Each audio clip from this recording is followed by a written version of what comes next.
Semi-final, everybody! Off we go! Haunted Mines! We are in the last chance qualifier for the Nations Cup, and it's gonna be good.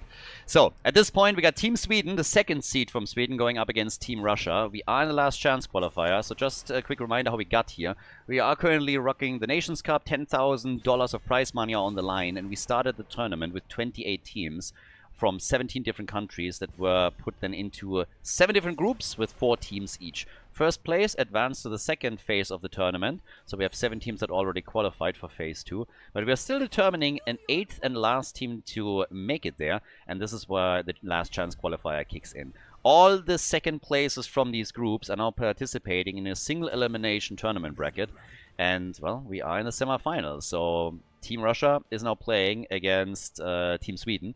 The winner of this series moves on to the grand final and has a chance to qualify for phase 2. The loser is out. No losers bracket, no nothing. If you lose here, you are gonna go bye-bye. And we have in the grand final actually already an opponent waiting, and interestingly enough, that is the first seed from Sweden. So teams were allowed to sign up multiple teams for their country. We had 3 teams from Poland, from Germany, from France, from Sweden, and multiple teams from other countries too. None of the Swedish teams has, by the way, qualified for phase 2. 2 of them are in the last chance qualifier, but we could very well end up in a situation where none of the Swedish teams qualify for the next phase. So now we're going into Haunted Mines. Again, it's our first map. Heroes can only be played once. If you see a hero played in a game, he can't be played in any of the future maps in the same match. So something to throw out there too. And let's see how this is going to go now. We got Blaze and Sylvanas on the side of the blue team now, with the Urel Tyrael coming in, plus Hanzo for Haunted Mines. And can I just say that the fact alone that Haunted Mines got played this many times right now, it's actually pretty awesome. So I am very happy about this. It's a really fun map to watch, and I would love for Blizzard to put that back in the pool. I honestly think Haunted Mines is way better than, let's say, Volskaya Foundry, Hanamura, or Warhead, or any of the maps that they've always, thrown into the rotation over and over again. Haunted Mines might have a special place in my heart because it was one of the earliest maps that they had. It was actually the earliest map that they had in the game, and therefore I might be a bit nostalgic about it. But just watching the games here in the tournament on this one is kind of fun. Let's be honest. So, yeah, it would be great to see this eventually come back for public play as well. We get Malfurion, and we have ETC. So ETC Blaze for some stuns. Sylvanas is actually something I expected to be banned out. It's a bit surprising to me that they allowed Sylvanas to go through, so she can very aggressively push once that you start to get your golems. Thrall and Brightwing, meaning we have a triple front line for the Swedish team. And Sweden too, I honestly still don't know who is the who's the stronger team from Sweden. We've seen the team around Sven and Bubi now, and then over here, you have Gia, Skork, Marke. I mean, again, it's really just a who's who of the Swedish players that we've seen over the last couple of years. If it comes down to the Swedish clash in the grand final, I have no idea who I would put my money on. But for now, we are in the semi-final, so we have Morenas locking in Cassia, last but not least. Game number 1, everybody. Best of 5 series in the semi-final of the last chance qualifier between Team Russia and Team Sweden. Let's go! Game number 1 on the left side for Team Russia. We got Ubi on Blaze, Renella on Malfurion, Player on Sylvanas. We got Panda Joy on ETC, and Morenas with Cassia. Over on the right side of the map, it is the Swedes with Macke on Thrall. We get Skok on Tyrael, Max Passion on Urel, Gia is playing Hanzo, and then last but not least with Brightwing, we have Backhold on the support side for the Swedish team. So, off to the races. Let's see who is able to take the victory in the first game of the series and who is setting the pace for all of this. Haunted Mines, as I already said, amazing. Absolutely love that we have the map in play right now. Thrall hasn't made a choice yet, and goes also for Crash Lightning. I gotta say, every single time that I see this one taken, I am highly skeptical. I'm not a fan. You are now losing stacks whenever you get killed, and I haven't seen it taken even once successfully. This might be the first one, we're gonna find out, but it's a bit of a high risk, high reward talent to take. If you don't lose stacks, it's a bit of a different story, I suppose, but oof. We've seen too many cases now where Thrall was just targeted several times whenever the talent is picked and then, you know, falls underneath the threshold too quickly and doesn't get a lot of value out of it. Echo of Elements and the Maelstrom weapon oftentimes seem to be the better choice. Macke thinks he can make it work, and who knows, might happen for him. But thus far, at least, the talent had very, very, very limited success. Big aggression, though, and damn, Team Russia. That double kill. Brightwing and Urel both taken down here. I mean, honestly, the Russian players in the game, in the history of Heroes of the Storm, they always love to brawl and to fight, oftentimes even with a talent disadvantage or a numbers disadvantage. When they see an opportunity, they just try and go for the kill. That's a bit of a problem for Thrall, I suppose. Macke! Oh, boy! Yeah, and he gets killed and loses all of his stacks. Was sitting at 5, and I honestly suspect that if he would have just walked straight through the gate, he might have been able to escape. I'm not sure if the cooldowns were ready on the other side. He was obviously attempting to juke them out a little bit, dodge some damage, and then escape, but it didn't work. But this is exactly what I was talking about earlier. The blue team is giving him a lot of opportunities to stack. That's definitely true. So we've now seen a few times that they are just just clustering up, and Thrall can capitalize on that. But the success was still a bit limited here. So now it's completely reset, and that's the problem. So let's see if from here on out he can do a bit better. Team Russia has Sylvanas though. And as I said before, I am personally a bit surprised that Sylvanas was being let through, because I did not expect that to happen. I really thought that Sylvanas would be banned out. She is in most cases, but here they didn't bother to get rid of her. So she can go for some serious stacks. 69 stacks for Sylvanas right now. Nice. Yeah, it's no 6-7, but hey, what is? 3 kills to 1, and level 4 talents kicking in for both teams. We have a half-level lead for the blue team. Top side, that's where we have Backward, just like spin to win, even with Brightwing, I guess. And at the bottom of the map, Thrall is finally back up at stacking. Did not go into the stacks on level 4, I might add. Oh, beautiful root on Hanzo. And there's the kill, right there. Quick move on Hanzo, and that is kill number 4 for the blue team. They're looking strong here.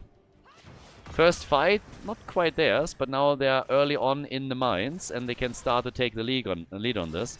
So, yeah, one hit after the next coming out, skulls clicking in. Tyrael was dipping his head down into the lower levels and very quickly realized that it might not be the best idea. So had to move back up, and Sweden is giving up a lot on objective number 1. Is moving as a force, or at least with a few players, down through the bottom entrance now. But instantly running into the blue team, who are forcing them back, and they already have 54 skulls. I mean, they got most of this. Trying to not overdo it, but nice attack against Cassia. Ooh, very nice. Good follow-up. Morenas goes down, and that's the second kill for Team Sweden. So, able to pick this one up, not able to get a follow-up kill. But that one was already neat, and now they're going straight in for the big golem, realizing, of course, that if they don't make a move for some extra skulls on their own, then they're having a problem. But here's the issue when you don't ban Sylvanas. She is just making a play for the top lane, and is then going to try and take structures down even without a golem. Yeah, if you find yourself at the bottom of the map, well, in the lower level of the map, then Sylvanas has a lot of room to play with, and that's another wall destroyed. So this is exactly the issue right here. And of course it also helps her to stack. 157 stacks right now for her. Down at the bot lane. Yeah, here's the next attack from Urel, just holding on to the lane. Experience is fairly even again. Macke now has 5 stacks on Thrall. Needs 15 for the first quest reward, by the way. Hitting the next one then at 30, which is the important one, obviously. Because at that point, you're prioritizing heroes directly, and that's going to be huge for Poke. Can he get there, though? That's a big question. And I'm honestly not so sure. With how aggressive the blue team was from here out already, it's going to be tricky for Thrall to stay alive. Now, he has Tyrael and also Urel at his side. Question is then also still what Tyrael is going to be picking as his level 10 ability. If we're going to see Sanctification, try and keep the team alive with a triple front line, certainly possible. Or if instead they are looking for an aggressive engagers with a Hunt. Judgment. Similar ability, very, very different hero. So, yeah. Still a little bit flashed by the previous Illidan performance that I've just seen. If you haven't caught that game yet, I would highly recommend that you're going on, if you go to YouTube and watch the other semi-final between Sweden and Germany. You're going to be in for a treat. But there's the slide from ETC. Again, the root on the ground. ETC, the cow. Moo. Yeah, that's burgers. Burgers for dinner. ETC taken out. Good move by Sweden. Getting the kill here. But they have to still defend against the big golem. 63% against 37. Urel is dealing with it at the bottom of the map. What the red team has now to try and do is get rid of Sylvanas, force her back a bit, or this push is just going to be so much stronger and more difficult to deal with. At least for now, Make at 6 stacks again. But if he dies, obviously he's back to 0. So, we'll see. Down at the bottom of the map, at least the wall gets taken out. You know, Ubi is defending here. Getting also a bit of a hit in against Tyrael through the middle. But defense, yeah, they hold on to the fort. So right now, it's a bit more even. We're going to level 10. Structurally, on the other hand, it is Team Russia that is applying pressure on both of the forts and doing work here. 200 stacks for Sylvanas. That's also another thing that I would not be comfortable with if I were playing on the red team. That is Sylvanas stacking way too quickly. We're 7 minutes into the game. And she is about to hit her first quest reward and then can work, obviously, on the mythic reward. So this is brutal. Comes in with mind control as her heroic ability. Cassia looks a little bit... I mean, honestly, what I'm used to from them is Valkyrie as a pick. So we'll see if we're getting that again. On the other side, we have Hanzo with his arrow. There's Judgment. Aggressive from Tyrael. Judgment and Sundering. So let's see how they tee this up. Instantly the push for the camp. Valkyrie, as expected. They go in for Thrall. Try and get the hit here. Judgment into the back line. And Renella is dead. Brightwing as well. They're trading kills here. Thrall with more and more stacks now. Sitting at 9 for now. But it's a trade in supports. And both of the teams are starting to move back out of the fight. Hanzo starting to come in here too. The camp was actually taken by the red team. So this was a bit of a win for them. Able to claim the mercenary camp. 5 kills to 4, but mad aggression. And it was close. Renella Malfurion, he nearly made it into the bunker. That would have saved him a bit longer, as we now have Sylvanas with the first quest reward completed. And Russia is going for the next pumpkin camp. Or are they? Urel thinks that they can fight this one out. Brightwing is instantly dead again, so that's the support gone. The camp is about to be claimed by the blue team, and they're not only taking the camp, they're also taking Urel. The Space Goat is gone. Thrall with 12 stacks now. So at least he's at a position where he can try and get himself to the first quest reward and get more damage out with this poke, but they're losing more ground. So one more hit coming in. The fort still destroyed.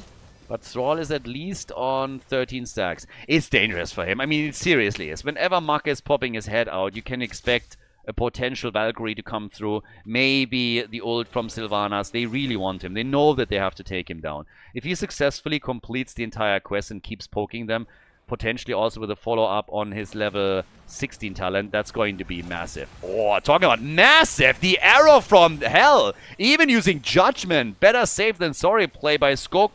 And they get the kill on Sylvanas. That was a really important one too. She's the top damage dealer for the blue team. And the moment she's eliminated, Team Russia just backs off. Just says like, yeah, that ain't happening anymore. So a nice catch by Make and, of course, his teammates here. They are going to walk away with a stronger golem this time, I would assume. But that was nicely done. That was really, really well done. The problem is, as always, that they're still losing ground at the top. 2 forts are now destroyed. Now, of course, they're making a move for the skulls down here. And, well, the blue team is going to try and stop them. Or at least fight this. Jet propulsion in the back. Nice. Slide from ETC. 58 skulls. And, yeah, 58% to 42 is what we're going to see as we're going into the fight. Thrall is still at 13 stacks. He might actually pick up 2 more on defense right now. This is still a solid golem at the top lane, but with Sylvanas in play, you always have to check where she's going to push. So if she's at the bottom of the map trying to enhance the blue team's push, then they have to react to it. Won't be able to do anything else. Now, next attack coming in here at the mercenary camp top side. Judgment back. All the ults are back. But yeah, they're not going to go for any heavy plays here yet. With level 13 talents on now both sides, it also gives us holy ground. So Tyrael is going to try and section them off a bit during these fights. Thrall has a chance to also go for the... Yep, does go for the Spirit Shield. Okay. Shield time for him. Blaze. Uh-oh. Sundering. Body blocks. Bunker. Yeah, he's dead. Ubi is dead. You can try and buy yourself a little bit more time, bro, but you are going to fall. So, yes, that is Blaze eliminated, and they might be able to push that forward slightly. The issue is still in the game, though. It's 2 forts gone against, well, no structure destroyed. Towers and... well, careful. Towers and gates for just a second and ignored. There's a double camp also still at the top for the blue team, but at a minimum they're taking this one. Thrall. If Thrall is able to get himself some more stacks for the first quest reward, that would be nice. Misses the wolf, but they got ETC now down to rights. And Panda J falls. So, ETC eliminated. That was kill number 7. Both teams on level 14 and a bit. 7 kills each. Top side, Brightwing is going to deal with it and attempt to take the Siege Giants out, and everybody else is pushing for the fort at the bottom of the map. But Sylvanas is now back. I mean, it's a 4 versus 3 essentially, since Urel is also dealing with the top lane. Thrall still stuck at 13 stacks, so he's been trying to get more stacks in, but wasn't able to pull that off. If not for the Siege Giants push at the top, they would have probably been able to take the bottom fort out. But the blue team previously set up 2 mercenary camps at the top lane, and that just was too much to handle. So Team Sweden had to retreat in order to make that work. It's still very even right now. Very even game for the time being. We have 2 heroes that, of course, scale well into the late game with Sylvanas and Thrall. Sylvanas working already on her mythic reward, whereas Thrall is working on reward number 1. It's also a nice damage increase that he's going to get with it. But the main thing comes later. 14, alright, 1 more hit, and we're going to get quest reward number 1. As long as Macke is able to stay alive. Yeah, nice dodge here. Malfurion was a bit too close and then moves immediately towards the left. Yeah, Macke is just poking. As long as he has the mana available and the cooldown, they're going to be fine. 16 talents kicking in soon. Next set of golems or skulls spawning at the bottom of the map as the undead are coming in. And they're looking for a good sundering too. That's the danger. It's a little bit of a bait play by the blue team as well, of course. But now they're still making the attack happen at the bottom of the map. Tyrael is unlikely to commit to too much aggression, but he actually popped the Judgment. So he's on a 60-second cooldown on this one now. Alright, 15 stacks in. 15 stacks, that means that now we have additional damage for Thrall. So this is going to be a bit more impactful on him poking the opponent. But again, most of our team fights, and then we'll see if he gets to 30. Has Thunderstorm now on level 16, so there's even more synergy. As they're going for the next set of Siege Giants, they can drop down into the mines, where we already have Urel and ETC fight for some of the skulls. But this is where things are now going to get interesting. Macke halfway done with the quest, and the fights are going to get more spicy from here on out. So, yeah, ETC sliding out, and they really wanted him. They might still get him, by the way. The ult of... Oh, Sundering, and yes, ETC is gone. The arrow! Ooh, boy. If they would have connected that arrow with Sylvanas, then she is toast. Pumpkin's pushing in, and there's a catapult coming. So 15 minutes in, 14 minutes in, we're having 2 keeps potentially damaged. And this, again, this is all making it so annoying for the red team. Whenever they have a bit more control, they're getting pushed back on the lanes and have to start to retreat. They're taking the lead on skulls, but can they, for example, now go for the big golem? They might just have the time. Siege Giants need to be dealt with by Backhold at the top. We have 20,000 damage for Tyrael, 30,000 for both Thrall and Hanzo. And it's once again the blue team that is going for the big golem skulls here. So, yeah, Tyrael into the root, and yeah, they saw him coming from a mile away, but he's still safe, and instead it's Brightwing that falls. Brightwing is the one that gets caught here. ETC with a slide over the wall, but Max Passion is also jumping out. That's the thing, by the way, that is always funny to me, that you can jump over this stuff. The slide through, I kind of get, but jumping over it? I mean, like, wait, what? So, yeah. It's magic, don't think about it. 327 stacks for Sylvanas. Nearly even golems. 53 to 47%. And down at the bottom of the map, the blue team now showing up in force, as they are, of course, hoping to take a bit more control, maybe steal the watchtower away here. Thrall gets 1 stack for his 16. And Hanzo just poking like a madman. But they're trying to push at the top now with Sylvanas from the looks of it. Blaze is at the bottom of the map, but the Golem should push against the bottom fort. Might actually be able to take it out, honestly. It's a 50% Golem after all, so I would be a little bit surprised if the fort makes it. Now, there's still the issue of the catapult here, but since there are no reinforcements coming, they should be fine. It's all about the fight at the top lane. So that's the more important part. They're trying to poke this down, but this is a keep that will likely fall. I mean, this thing is at 50% HP. There's no way of holding it. If the Russians are able to get some kills in, then it's likely that game number 1 is done with. So Sweden having some real problems. And boy, that keep is falling way faster than I thought it would.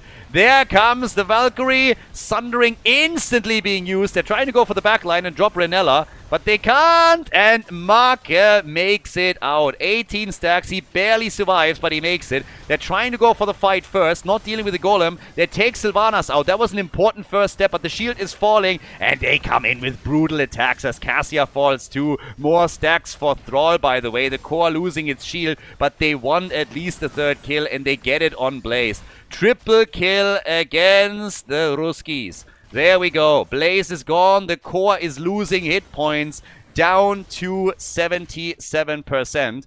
But at least the bottom fort has fallen and the wall has been softened up a bit.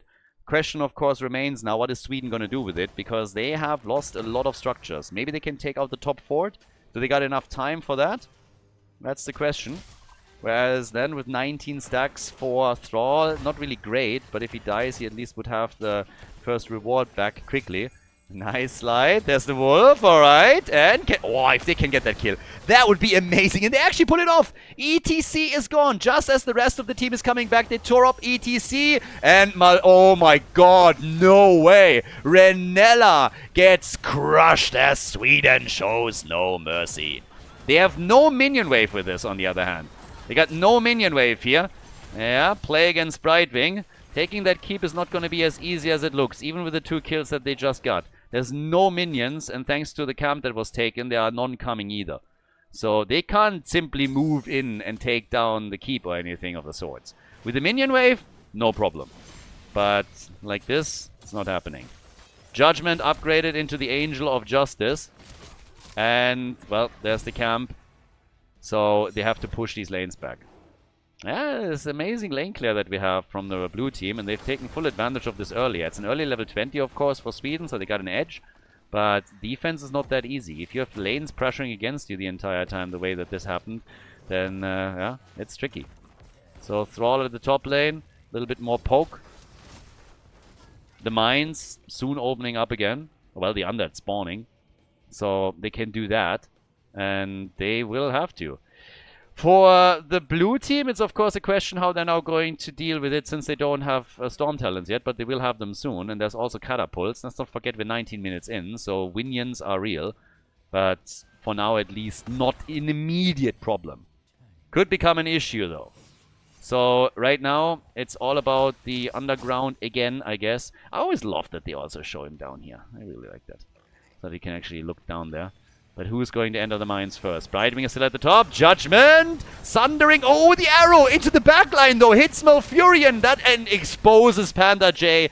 I don't really think that that was intended, but it worked out nicely. I think the entire intended target was actually ETC. But boy, was that good. Look at this. So they come in with Judgment. Then they bring in Sundering. That pushes him back, but the arrow hits Malfurion. So there's nothing that Malfurion can do. So this might have not been the intended play, but it definitely worked for them. It definitely did. Either way, I think ETC would have fallen. If the arrow connects with him too, that's extra damage and he gets bursted down quickly. Both teams now on 20, but this is a massive golem. This is a 20-minute golem, and it could actually be 100% to 0. This could be a huge one, and it will be a top lane push. Now, somebody should probably deal with this wave first before they get the golem in play. But they are on it right now, and they already have 80%. They're going to get the entire thing. So this is going to be a massive, massive push. So, yeah, here we go.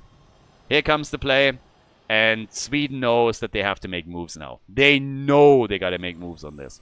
Cassia has not taken her 20 yet. 50,000 damage for Hanzo. We got 45,000 for Cassia. And, well, off we go. They're starting to defend this first. They gotta push here, though. And they gotta do something. They don't have vision, so they don't really know what the opponent is trying to do right now. But they have to push the bot lane a little bit back. And then it's time to really try and make the best out of this. This is one of the best opportunities you're going to get to take the opponent's fort and potentially keep out. So, there we go. They try and take the camp, and they get it. They get the camp, and Tyrell is fine. Dark Lady's call hit him, but he's still okay. And here is the big one. This is going to be a bit huge. How much can Sweden do here? For Russia, this is the big problem. This is the danger right here, right now, that this big golem is absolutely going to wreck them. Brightwing is starting to deal with the golem at the bottom of the map, but can always global up here. Has already done that. Urel is arriving. The fort is going to fall 100%. I mean, that's happening at a minimum. The question is how much farther can you go? Can you get a kill or not? Tyrael, after the next ult from Sylvanas hits, is fine. Next connect from Thrall, who's at 22 stacks. 8 more stacks, and he's going to be in position where he is completing the quest reward and is getting even more damage. Keep fine at the bottom of the map. And we have another minion wave spawning, so the catapult shouldn't make it to the keep. But Tyrael goes down. Tyrael goes down. And that might put an end to this push. The wall opened up. The keep is going to take damage. But Team Russia is able to take down Tyrael and are making the move. Good damage, though, still on the keep. Sylvanas is the one sticking around for a bit longer. Everybody else already falling back, and we could see the blue team now rotate down towards the bottom of the map and maybe try and pressure the keep on the other side. But that's good damage regardless. 14 kills to 9. 49,000 damage for Cassia. Yeah, with Tyrael surviving, this would have been a different story. But he's coming back right now, and they're going to be back up with 5 on the map. 14 kills to 9. More camps taken. Still the pressure through the top lane. And let's not forget that the core has taken a significant amount of damage already on the Swedish side. So it's all about looking for opportunities and kills once again.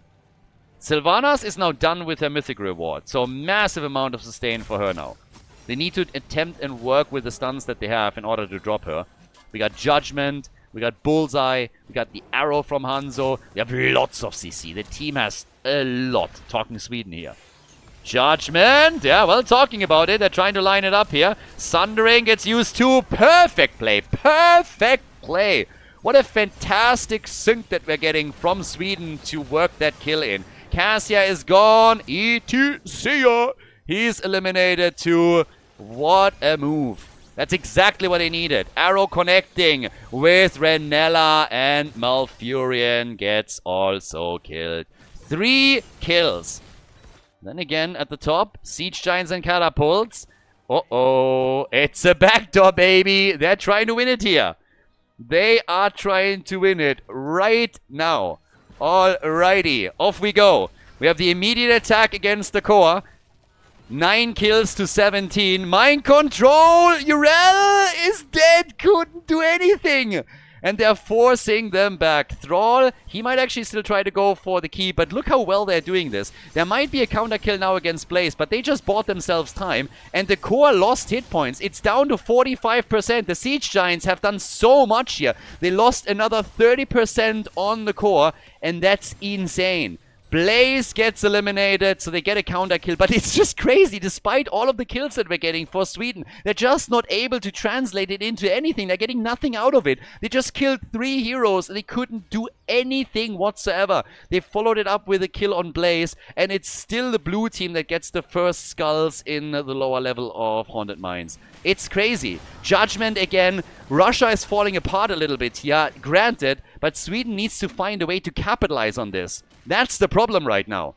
They really need to find a way to capitalize on the situation when they get these kills. The decision making on the blue team is great. Them going for that backdoor forced Sweden back once more. And this is just continuing to be the problem here. So right now we're having the next attack coming down at the bottom of the map as they're going straight in for the next set of skulls. We're having, of course, Sweden slowly take over. 20 were claimed by the blue team. But with the golem also still up for grabs, and, well, Russia being down 1-2 heroes, this should be an 80-20 situation. 25 minutes in, And yeah, let's see if this time they're able to make this happen. Both of the keeps, by the way, on the side of the Russians are now low. Both of them are at 50% HP. And we're going to see a bot lane push this time with the Golem. So top lane needs to be defended first. Core can't get attacked here. But I'm kind of curious as well what exactly the blue team is going to do. Because let's just face it. If they are now moving in and try to backdoor, that might be the last option. The core is at 45%. 45% is what we're getting. So, yeah. 22 against 23. And they're all sitting at the top. They're all sitting at the top lane already. Again, Golem is going to be at the bottom. And no way! Is it happening again? Hanzo is instantly dead. The Russians get the kill that they need. There's a double camp at the bot lane together with the Golem. They are on the run here. Somehow Tyrael survives, but Max Passion is going down. Russia is going to try and go for the kill here. We have a double camp at the bot lane. This is going to be a bit of a race. Can Sweden hold for a little bit longer? Thrall moving in. Thrall way too deep. They're trying to go for the core. 45% is all that they have, and I think the blue team might just have it. Renella is about to go down, but the core is falling. The red team, they're doing everything that they can, but the Russians are taking victory as they take the lead in this best of 5. GG. Thank you for watching the Nations Cup. I hope all you guys enjoy the coverage here and the games that we have now that we're finally in best of 5 territory. Keep in mind, please, that in order to bring you these tournaments, we are dependent on your support. And typically I would ask you to either become a channel member on YouTube or to support the channel on Patreon. But right now we have a super easy and totally free campaign with Opera GX that helps us to host more events in the future. And all you gotta do is check out the link in the description, install Opera GX, and just simply use the browser to watch a couple of YouTube videos, maybe join us on the live stream or use it for some general browsing. That's literally all you gotta do to support the channel. And again, if after that you don't like the browser and you want to go back to your old browser, that's also not a problem. You can simply uninstall it again, but just testing it out a little bit helps us a lot, and it's an easy way to support the channel right now. It's a limited campaign that runs probably only for the duration of the Nations Cup, so if you guys haven't done it yet, then this would be a really good time to do that, and I really appreciate it. We've been keeping the Heroes of the Storm esports scene alive for 7 years now, ever since Blizzard abandoned us, and we plan to do so for many years to come. But again, as I mentioned in the beginning, we are dependent on your support for that. So thank you very much for considering it, and enjoy the rest of the video. Game number 1, absolute banger opening into our best of 5, and now the second map, Dragonshire, starts with an immediate ban on Maiev. Absolutely understandable. There's a lot of good players over on the blue team side, but holy hell, that first game, I mean, damn. Team Russia in the lead now, but Sweden was so close. It must have been insanely frustrating. They had 20 kills and the blue team only locked in 12. But it's just, with Sylvanas in particular, every single push that they had was more powerful than what Sweden could pull off here. And every single time that Sweden was pushing, they started to go for backdoor strategies, forced Sweden to hearth back, and all of a sudden, all of these opportunities that Sweden got by getting kills just evaporated and didn't give them anything. Must have been insanely frustrating for the red team. And then, of course, losing there towards the end. Brutal. Absolutely brutal. This, by the way, is also another game where now Thrall has not been able to win with Crash Lightning, and I still really do not like that talent on level 1 after all of the reworks that we got for Thrall's first talent. So I don't think I've seen a single game where Thrall won with this. It just feels like it doesn't give you too much, and that it takes way too long to actually get value out of the talent, and that you would be better off taking one of the two alternatives here. Either way, Sweden, of course, can always try and fight back now. We have game number 2 coming up in the best of 5. And the 10 heroes that were played before cannot be played again. This time we're going to Dragonshire, which was actually chosen by the blue team. The Swedes were determined to take first pick, first ban and lock in Johanna as their opening hero. But boy, if all of the games here are going to be the same as the first map, then we are in for quite the treat, for sure. So, Chromie locked in quickly, and we get Garrosh. Strong opening from Team Russia. The one thing that is for me always a little bit sad when we're actually looking at the blue team is that Ubi, because he's consistently on the side lane and playing essentially heroes like Blaze and others, he is it's very unlikely that he's going to play a Zeratul, for example. So there's a couple of heroes that when they get chosen, he is unlikely going to play them just because he needed to go into a bit of a different role, which is still quite similar, but is just not allowing him the freedom to go for any of those melee assassins. So that's a little bit of a problem here. Now, we get Rhaegar and we get Dehaka, so we already got our front line here locked in. We also have, with Rhaegar, a little bit more damage that can help you to get mercenary camps quickly. Infernal Shrines, another map where we get it a lot. So far not played here, of course, in the series. And, well, let's go. Falster gets banned. Lots of global positioning that you get with him. And on top of that, of course, all that auto-attack damage that can be a nuisance. Are they going to ban Zarya? Are they actually afraid of something with Zarya and Garrosh? And the answer is no. They're more so afraid of having Samura on the side lane and getting that forced onto them. Now I think about it and how they are playing here, I actually don't think that we're going to get some bubble plays. But you could go, of course, for a 4-man plus then also the top laner. So that's another one. But, well, here comes Malthael and we get Ana. Oh, nano-boosted Malthael with Tormented Souls. Doesn't have to be Chromie. You can, of course, boost Chromie, but Malthael with Tormented Souls and a nice nano boost can be insanely brutal. So, I've seen it used a few times, or mostly on Infernal Shrines, but hey, who knows? Maybe they're trying to commit it here. Obviously, Last Right's also still an option for him. Ubi has a few things that he could try and pull off. But it's still interesting, and we'll see what kind of variation they're going to choose. Oh, double reset plays. Old school. Genji and Li Ming. The Swedes are going for a bit of an old school duo here. Kind of fitting, obviously. Especially to the times when Maka was like in the prime with HGC. That was one of the most popular ones. So we'll see if they can get those resets for the Swift Strike and for Li Ming in general. But we have our next pick for the blue team. And of course we're now heading again into game number 2. So this is a best of 5 series for the win. And oh, we get Zeratul after all. Okay, I was lying. I have not seen him play this at all. I would assume that they're going to flip heroes over. Maybe not, but I would love to get a little bit of Ubi Zeratul in the series. Either way, game number 2, ladies and gentlemen, we're heading straight into Dragonshire. Game number 2, Team Russia in the lead on the left in blue with Renella on Ana. We got Ubi on Malthael, player on Zeratul, so unfortunately it's not Ubi that is playing him. But we'll see what they can pull off with this. It's still a very aggressive comp that they're playing, of course. Morenas on Chromie, we got Panda J on Garrosh, and then over on the right side of the map, Team Sweden with Make on Genji, Gia on Li Ming. We get Max Passion on Dehaka, Backhult on Rhaegar, and Skog is playing Johanna in game number 2. Now, Sweden, the loss on the first map definitely hurt. That was one they could have won for sure. Let's see what the reaction is going to be. Do they come out swinging here, trying to quickly take revenge, or is the blue team ready to follow that up with a second victory?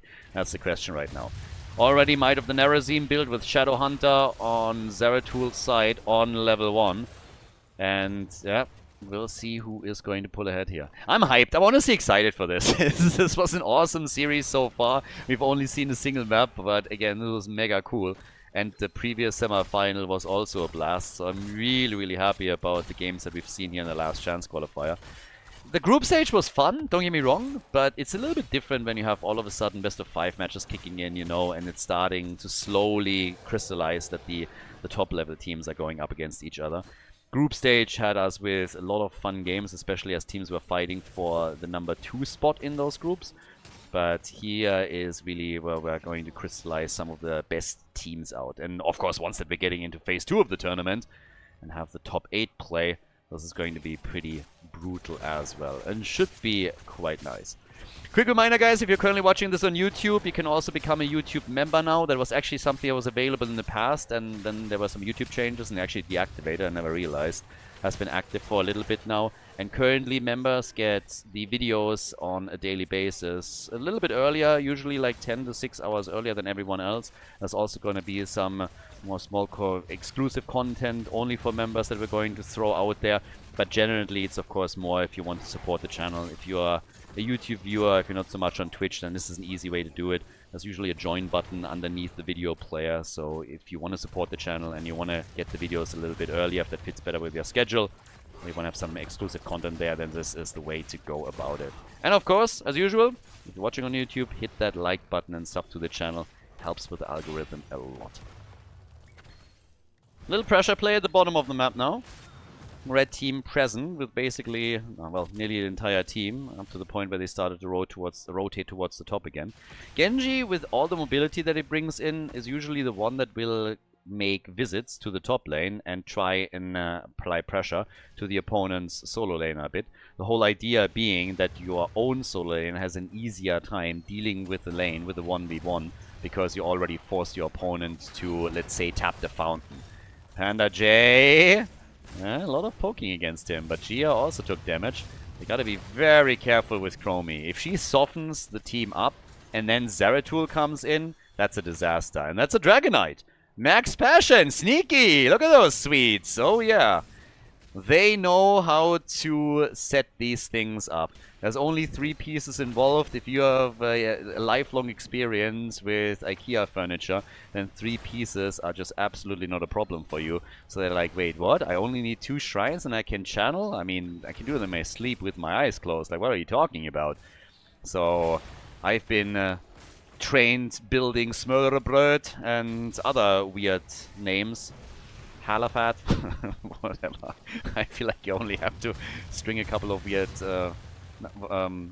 ones together and then you have IKEA furniture. But either way, we get the Dragonite. So a little bit of damage done at the bottom of the map and also in the middle. Both of the walls are actually getting targeted. Dragonite has to, interestingly enough, now rotate towards the top to make sure that they're not missing out on experience. But yeah. 9 stacks for Zeratul. And we are slowly inching towards level 10. The Dragonite now being dropped here, and Max Passion making sure they can assist the team. Oh! Genji! Cooldown or death, one of the two. He needed healing, and he didn't get any. Yeah, that's kill number 1. First blood for Team Russia. So, here they go. And last game, it was honestly a little bit nuts. I mean, think about it. They got, basically, kills, not really their thing. For them, not a problem, though. Khaldor is not a problem. You don't need to kill. Need to kill core. You don't get kills, you just attack. You attack structure, you right click, and every time you die, you drink a shot and you play better. Easy strategy. Kills, not needed. Attack core, win video game. Easy. And well, to be fair, it's exactly what they did. I still blame a lot of that on Sylvanas, though. I would have banned her. Sylvanas on Haunted Mines, every single time I see that is a little bit icky. But hey, Sweden got close. It just felt like it's not even only that. It's just like they themselves had problems taking structures out. Their draft didn't really lend itself to take structures apart quickly. So whenever they could go for a lane push, you know, they just didn't have the tools to immediately burn through, I don't know, a fort, a keep, or something like that. So no. But yeah, either way, now it's time to just like forget about all of that, reset, go for game number 2. We have an early lead for them now with level 10 abilities. So that gives us isolation. We also get X-Strike. Genji already zipping around the top as they're trying to take that camp out. And bam, they have the entire team up here. So, yeah. A little bit of damage. By the way, I also already told you, we get actually Tormented Souls. So now you have the chance to go for a nano boost on both either Chromie or you're going for the nano boost on him. And yeah, they want to go for... Oh, Ubi! Yeah, sorry dude, but no way. They actually... He makes it out? I really thought they would kill him for sure here. I thought that was the easiest kill in their life. It felt like he just jumped straight into 4 and that Tong would hit him any moment. But nope. That's a nice escape. And of course, double control again on the shrines, but this time they can't easily move towards the middle in order to get the control there. But, whew, I really thought they would be able to take him down. Nice poke against Panda J. No kill, but the slowly getting there. And Chromie still playing against bot lane Jojo. Ubi later on is going to do some work, I think, with the Tormented Souls. Like, he's definitely a threat.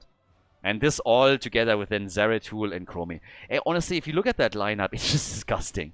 Think about playing against this. Chromie is poking you the entire time and trying to engage. Malazile is gonna attack you. Then all of a sudden Zeratul flanks in and starts to take on the squishies. Blah. I wouldn't want to face off against that. But they're getting a quick kill against Zeratul. So, very well done. That's exactly what they need to do. Make sure that you find the opportunity and then pounce. Pounds come in and take it on. Zeratul claimed, and now maybe a chance to go again for that Dragonite. There's obviously still resistance at the bottom of the map. Chromie. Yeah, there's a little bit too much. So Rega and Liming are now both falling back, but it gives a bit more room to work with in the middle and in the top lane. But it is a slow approach now. I mean, for good reason, obviously. If you lose this series, you are out. There's no second chances. There are no do-overs. These are all teams that came in second place in the group stage. So this is the last shot that they have in order to make that work. But yeah, off we go. There comes the attack against the Siege Giants. We have still the chance to go for the Dragon Knight. Zeratul! And nobody's taking a Shrine. Here comes the channel. Zeratul is jumping in again. Is trying to go for the cleave. It's a 5 versus 5. And Zeratul is immediately gone again as Liming gets the reset. Drops a second one as she takes down Garrosh. That's 2 down. That's the lick, baby. And Malthael is gone as well. It's a triple, baby. Yeah, Sweden with aggression in the fight, and they are able to take 3 heroes down and move with the DK up to the top as the rest of the team moves bot side. The resets are there, and they make it work. 4 kills to 1. 1 level advantage right now. And at the bottom of the map, the attack is likely going to cost the blue team their first fort. So, here we go. This is exactly it. This is the moment that the team was fighting for. And they're doing well. I mean, they're going to get 2 forts out of that play. That is some great value. Oh yeah, that is Walmart style, baby. You get a 2-for-1 over here. Beautiful. 1 Dragonite, 2 forts. Fantastic. Make, on the other hand, Genji gone again. So, Genji is eliminated. And then in the meantime, the counter kill on Garrosh. Dragonite with a beautiful punt. A little bit of a tryout for the NFL here from the looks of it. And still the Dragon's Breath, rotating that in whenever possible. Love it. Fantastic play here by Sweden as they're trying to tie the series. And again, reminder, this is the second seed from Sweden. To the day, I am not quite sure which Swedish team is stronger here. Sweden 1 made it into the grand final of the last chance qualifier. But if it comes to a Swedish clash between the two of them, I honestly have no clue who's going to win this one. 13,000 damage for essentially Jojo, Liming and Genji. Whereas we have the top damage for Chromie still over on the other side of the map. So yeah, she is the top dog in the game right here, right now. Oh, shut up. It's not that impressive. 5 kills to 2. And we got level 16 talents. That's a pretty big lead. I mean, currently they are 1.5 levels ahead. So there's a huge window where they now have a talent advantage over the opponent. And with that, we can start to do their thing. So, let's go. Down at the bottom of the map, we get the next mercenary camp eliminated. Obviously, Russia can't really do too much unless they're willing to fight against level 16 talents. Now, you gotta be a little bit more careful because the blue team in the past, they are always willing to fight against talent advantage whenever they see an opportunity. Right now, they think they can get a gank against the Haka. So far, that hasn't played out. But just because you're ahead by numbers or talents doesn't necessarily mean that they are willing to just let that go. They will look for opportunities and try to take them. So, top side, here comes the attack now against Ubi, and Malthael is gone.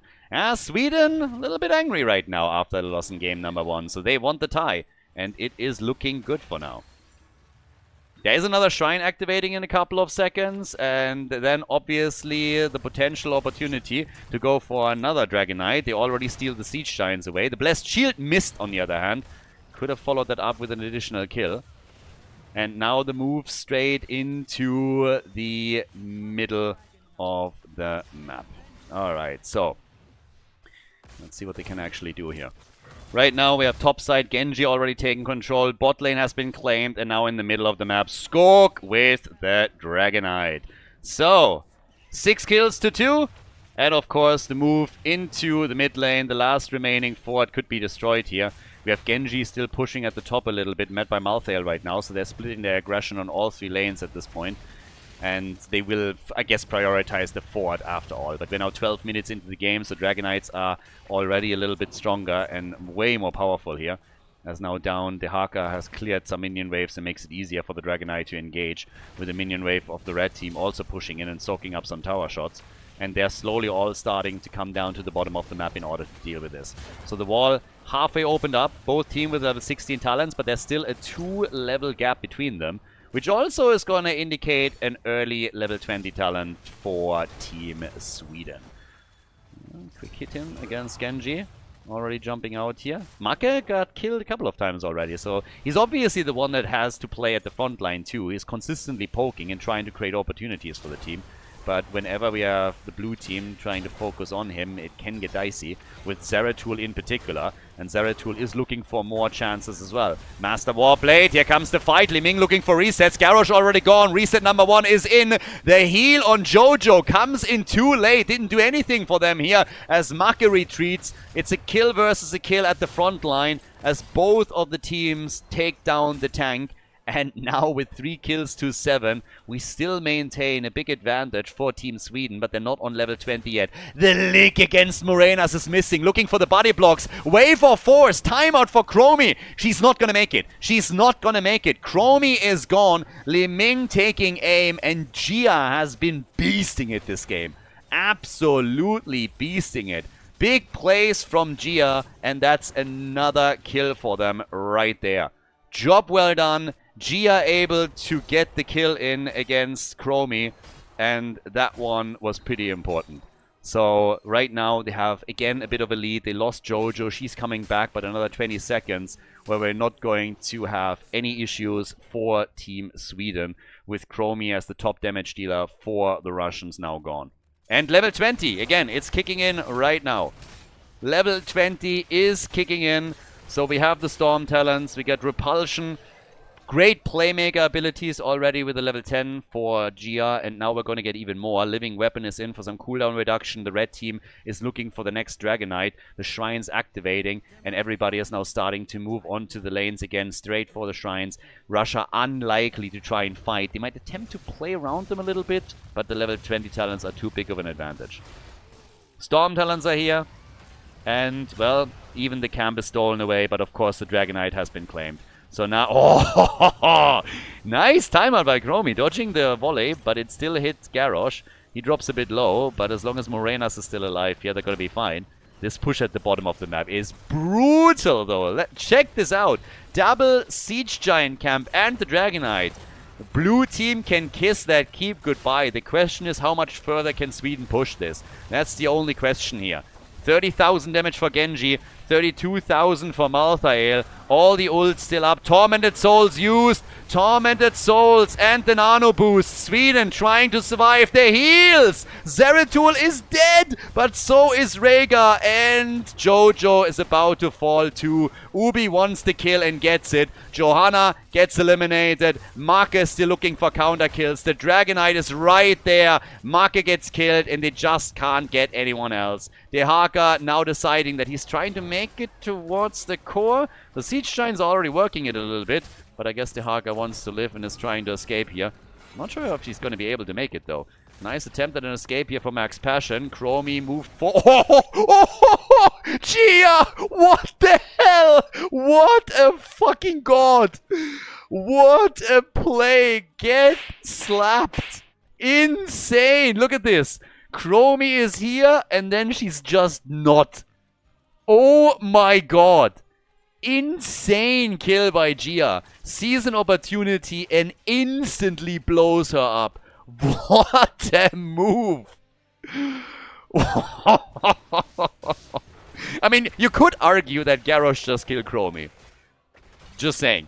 Just saying. You could make that argument. But that was insane.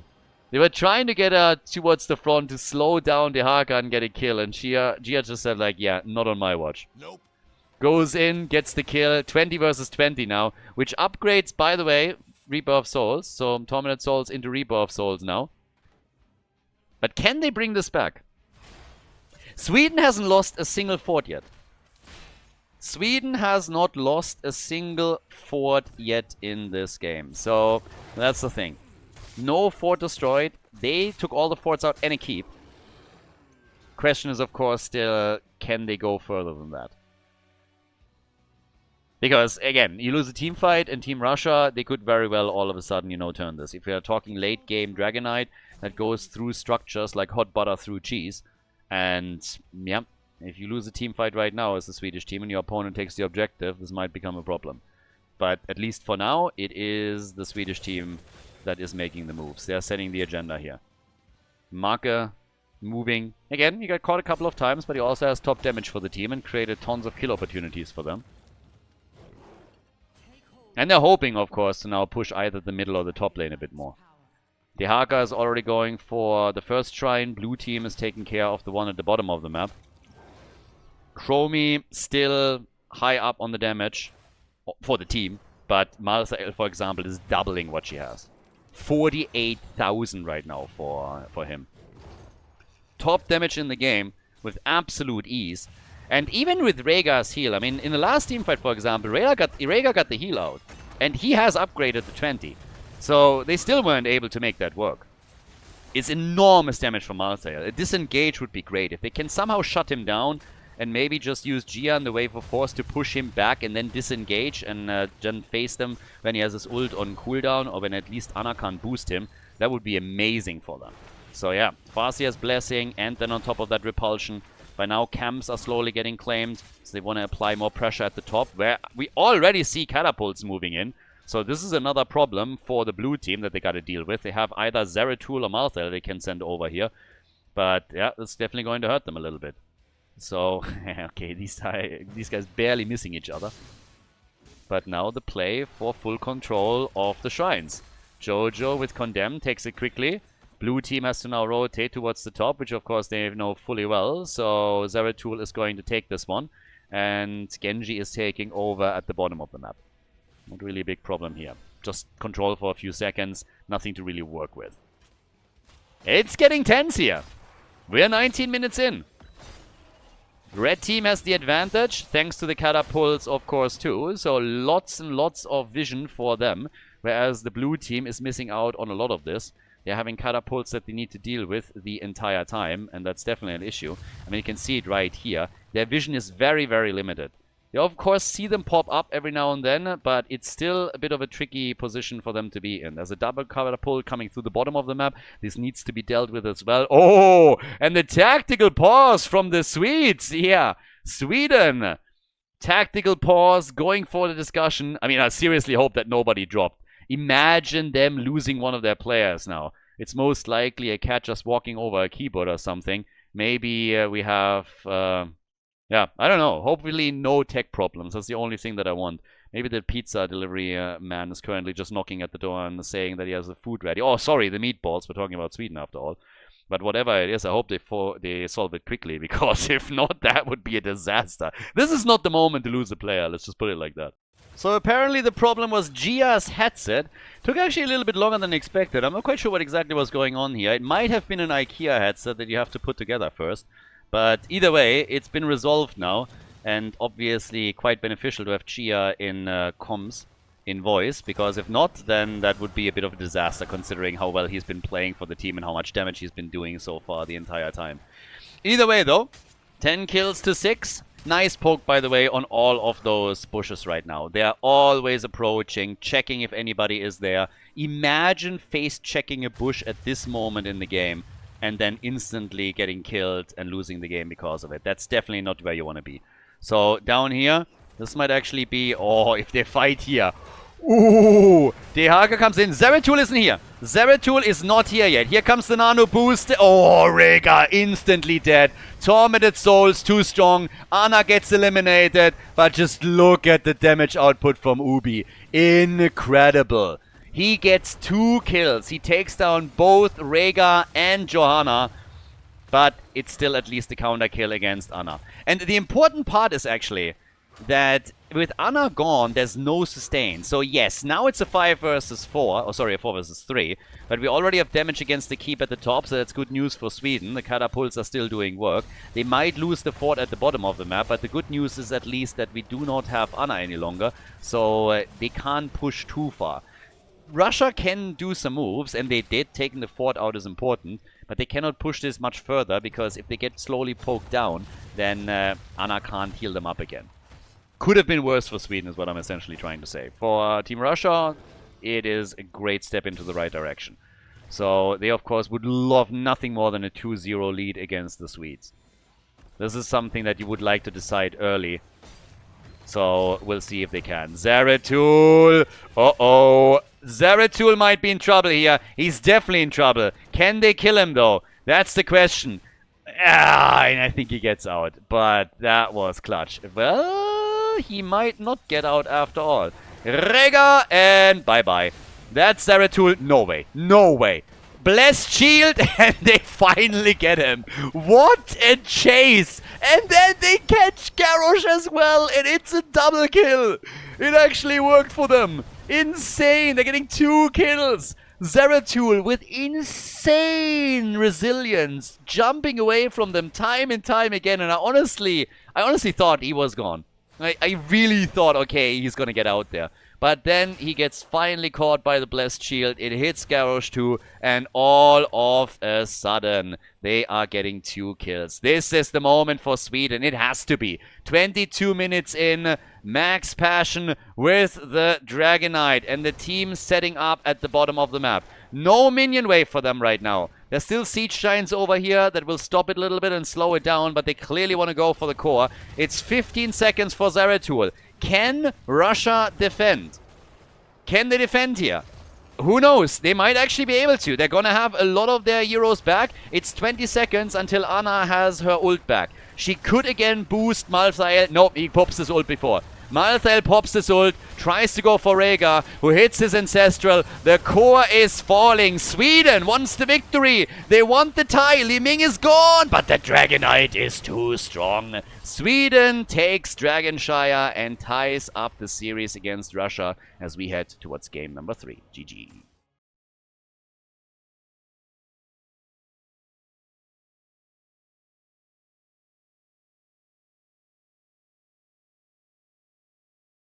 Game number 3. So they tied this series. Off we go, everybody. Medivh gets banned instantly as we're heading into our next game. Sweden has pulled it off. They were able to come in with the victory on the last map.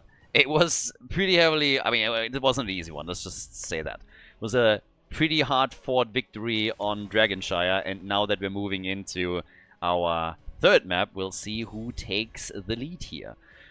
So, Medivh banned, Lucio banned, and we'll also get a ban on both.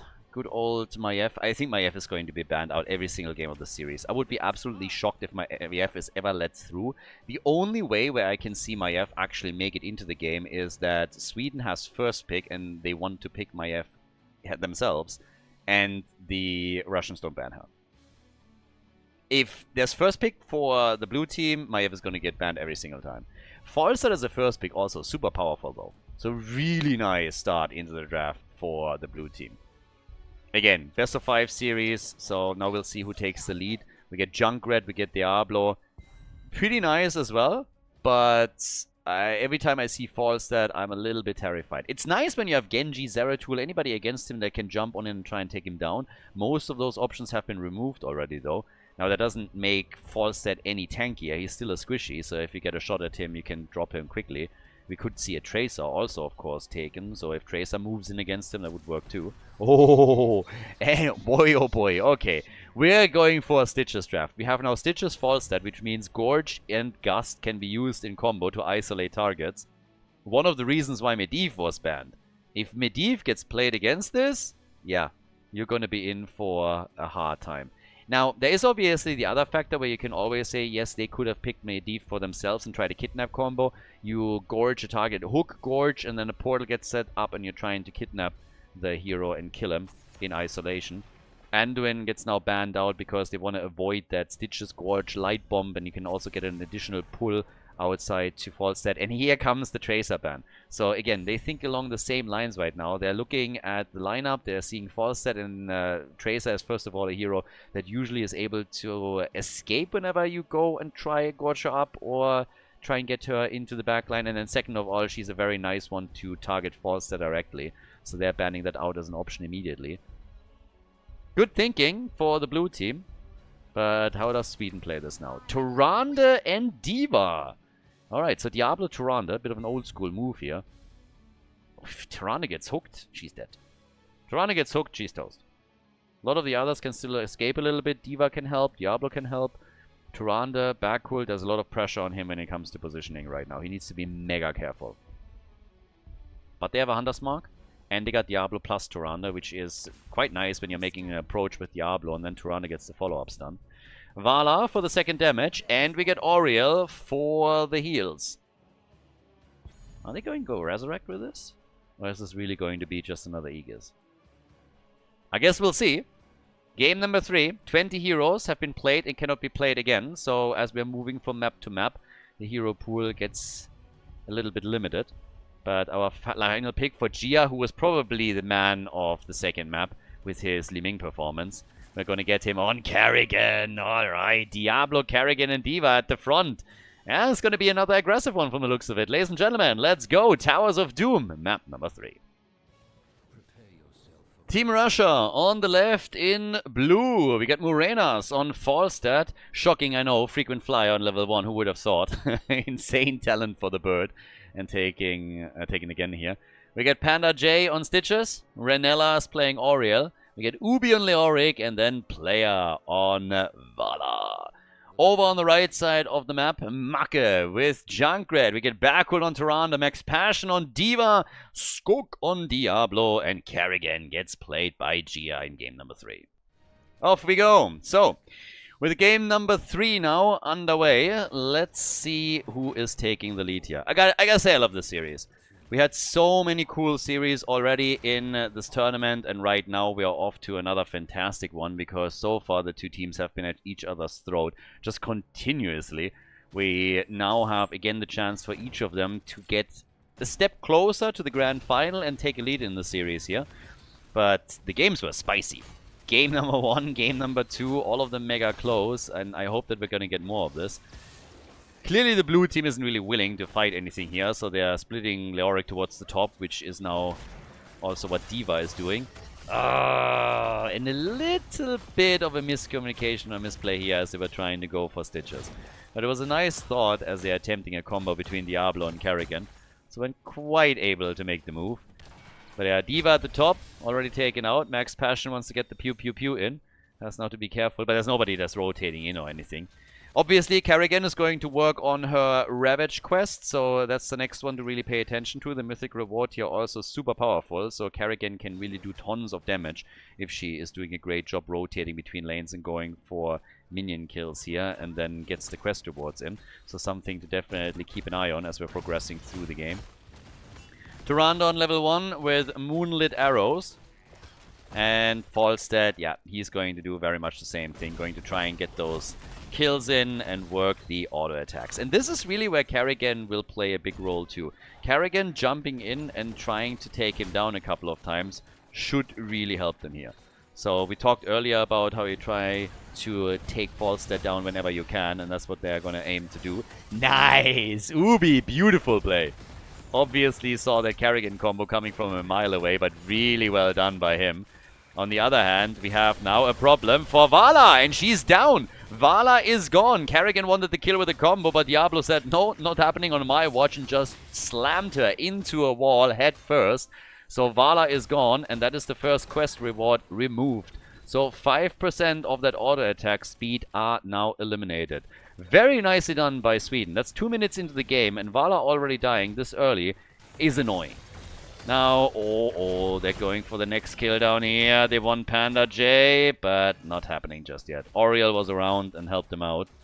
But there is aggression, obviously, coming from Team Sweden, as they should. I mean, this is a draft that needs to be aggressive right from the beginning, whereas Stitches is really coming online on level 13 with the hook extension and the range. 10 maybe, because you're starting to get the combos with Gorge and then also Gust. Assuming, of course, that both of those talents are being taken. We've seen one Stitches in the recent series that went for Bile instead. D.Va taken out at the top lane. That's bad news. So at least a kill for the blue team too. Team Russia not sleeping on this. But yeah, D.Va getting eliminated obviously is a bit tricky. And we have now 42 stacks for Falstad, who's stacking fairly quickly here. I mean, he's nearly getting the first quest reward, whereas Kerrigan sits at 53. So both of them know that they have to make this happen in order to scale well into the late game, as the first objective is being fought over. With most of the focus being at the top lane, of course, as usual, on the third altar. So that's what they're aiming for as we speak. Vala with 16 stacks. There's a lot of scaling happening for Team Russia, honestly. Like 2 heroes that push out the damage, all of them with auto attack against single targets. If they make it into a late game fully stacked, then Diablo is going to have a very tough time. I mean, this is going to be brutal for him, or potentially could. But Sweden is going to try and be aggressive early on and take their advantages there. With level 7, we now have the Huntress Fury. We get Malevolence for Diablo, and Kerrigan comes in with Boundless Fury. And is trying to show it already. Yeah. Not like this. Got to run a little bit late on this one. Yeah. That sync. I mean, again, if you land those combos, they are beautiful and they really hurt, but it can be at times quite tricky. Either way, Russia isn't willing to play into this, to fight into this. So what's happening instead is that they are just giving up that altar. Max Passion, though, is having a very tough time against Ubi at the top. And Ubi is obviously super strong, but with Falstad flying in, they get a kill. Now the counter kill attempt. Kerrigan with a combo, and the bird is gone. Nice. So at least they got the kill, but it gave Falstad additional stacks, and I love the quick rotations that they're making happen. The camp! Oh my god! They're trying to steal it here. Backward with the heals, and another kill on Vala. It's again Diablo with a massive hit, and then they go for an Oriel follow-up kill. Okay, Sweden is crushing it with some of these attacks. I love the aggression from the Russian team as they are looking for kills the way that they did at the top lane. But now we're getting Vala destroyed by Diablo again with another push in the wall. So that's 10% of the attack speed bonus that she initially got through her quest gone. And for Sweden, that means more experience, a bigger lead. They're closing on level 10 abilities. So this is fantastic for them. Falstad, stun, and Kerrigan again with the move. Big hits and big stacks for Gia. The synergy between Bakul and Skork maybe not that perfect just yet. There's a lot of combo attempts that they actually miss, but they still get the kill. So for now it's completely fine and not a problem. On 10 we get micro missiles for D.Va, Starfall for Tyrande, and Diablo went with Apocalypse here. Now Kerrigan still getting all of those hits connected, and she's sitting at 100 stacks, so already we have 125 extra damage for her. This is going to be extended quite significantly if she's able to get the full quest reward, but this is big for her. Falstad got his first quest reward, Kerrigan got her first one, so the heroes are starting to scale. The only real loser in the early game is Vala with 2 deaths to her name, so 10% of the attack speed bonus gone. Kerrigan, the combo, and bye-bye birdie. Yeah, they deal with Falstad really well here, and now Leoric is also going to get killed. It's a double kill at the top, and boy, Sweden is really turning up the heat here. They really are. They need to be aggressive, of course, at this point, and make their moves. We talked about this already earlier, but this is exactly what they're now doing. Haven't taken a bell tower or anything of the sorts, but the lead is getting extended. Riptire, just to take the wave down. In an ideal world, obviously, you get also some heroes with it, but for now, they're still completely fine here. Gorge, of course, claimed by Stitches, so now we're going to get that Gorge and Gust combo. And this is where still the problem lies. You might have 7 kills to 2, but if Stitches lands a couple of crucial Gusts, then you're still going to be in trouble. Top side, yep, Cam gets taken, and I think Leo? Okay, I actually thought they would try and go in for him, but they don't. Nice! Junkrat, look at Maka, is able to get the full-on control of Stitches and boops him over the wall. Good for him. Shuts the fight down, or the push at the bot lane. And now the rest of the team is starting to move back down once again. But, yeah. Still at 1 level lead. Altars are activating. Falstad in the middle, having a much tougher time getting his stacks because Kerrigan is really on him whenever she can. And it's a double vertical spawn now for the next altar phase. Still 4 bell towers to 4. Level 13 talents will probably be reached by the time that the altars are active. So really good news for Sweden. This makes their play here even easier. With level 13 for the blue team, once that it's ready though, we're going to get the long hooks for Stitches. And this is obviously the threat right now when we're talking about the altar channels. They're quite stationary, so if Hannah J is able to get a hook in the gorge and Falstad isolates with a gust, this could really help them. But the first altar is already channeled. They channel down at the bottom, so it's an even trade between the teams. Kerrigan, Aegis used, and a nice move by Tyrande. Gorge used, Stitches gets pushed around, and Gast is already on cooldown, so they couldn't even make that happen. Big explosion against Oriel! Holy cow! That diva kill here! Damn!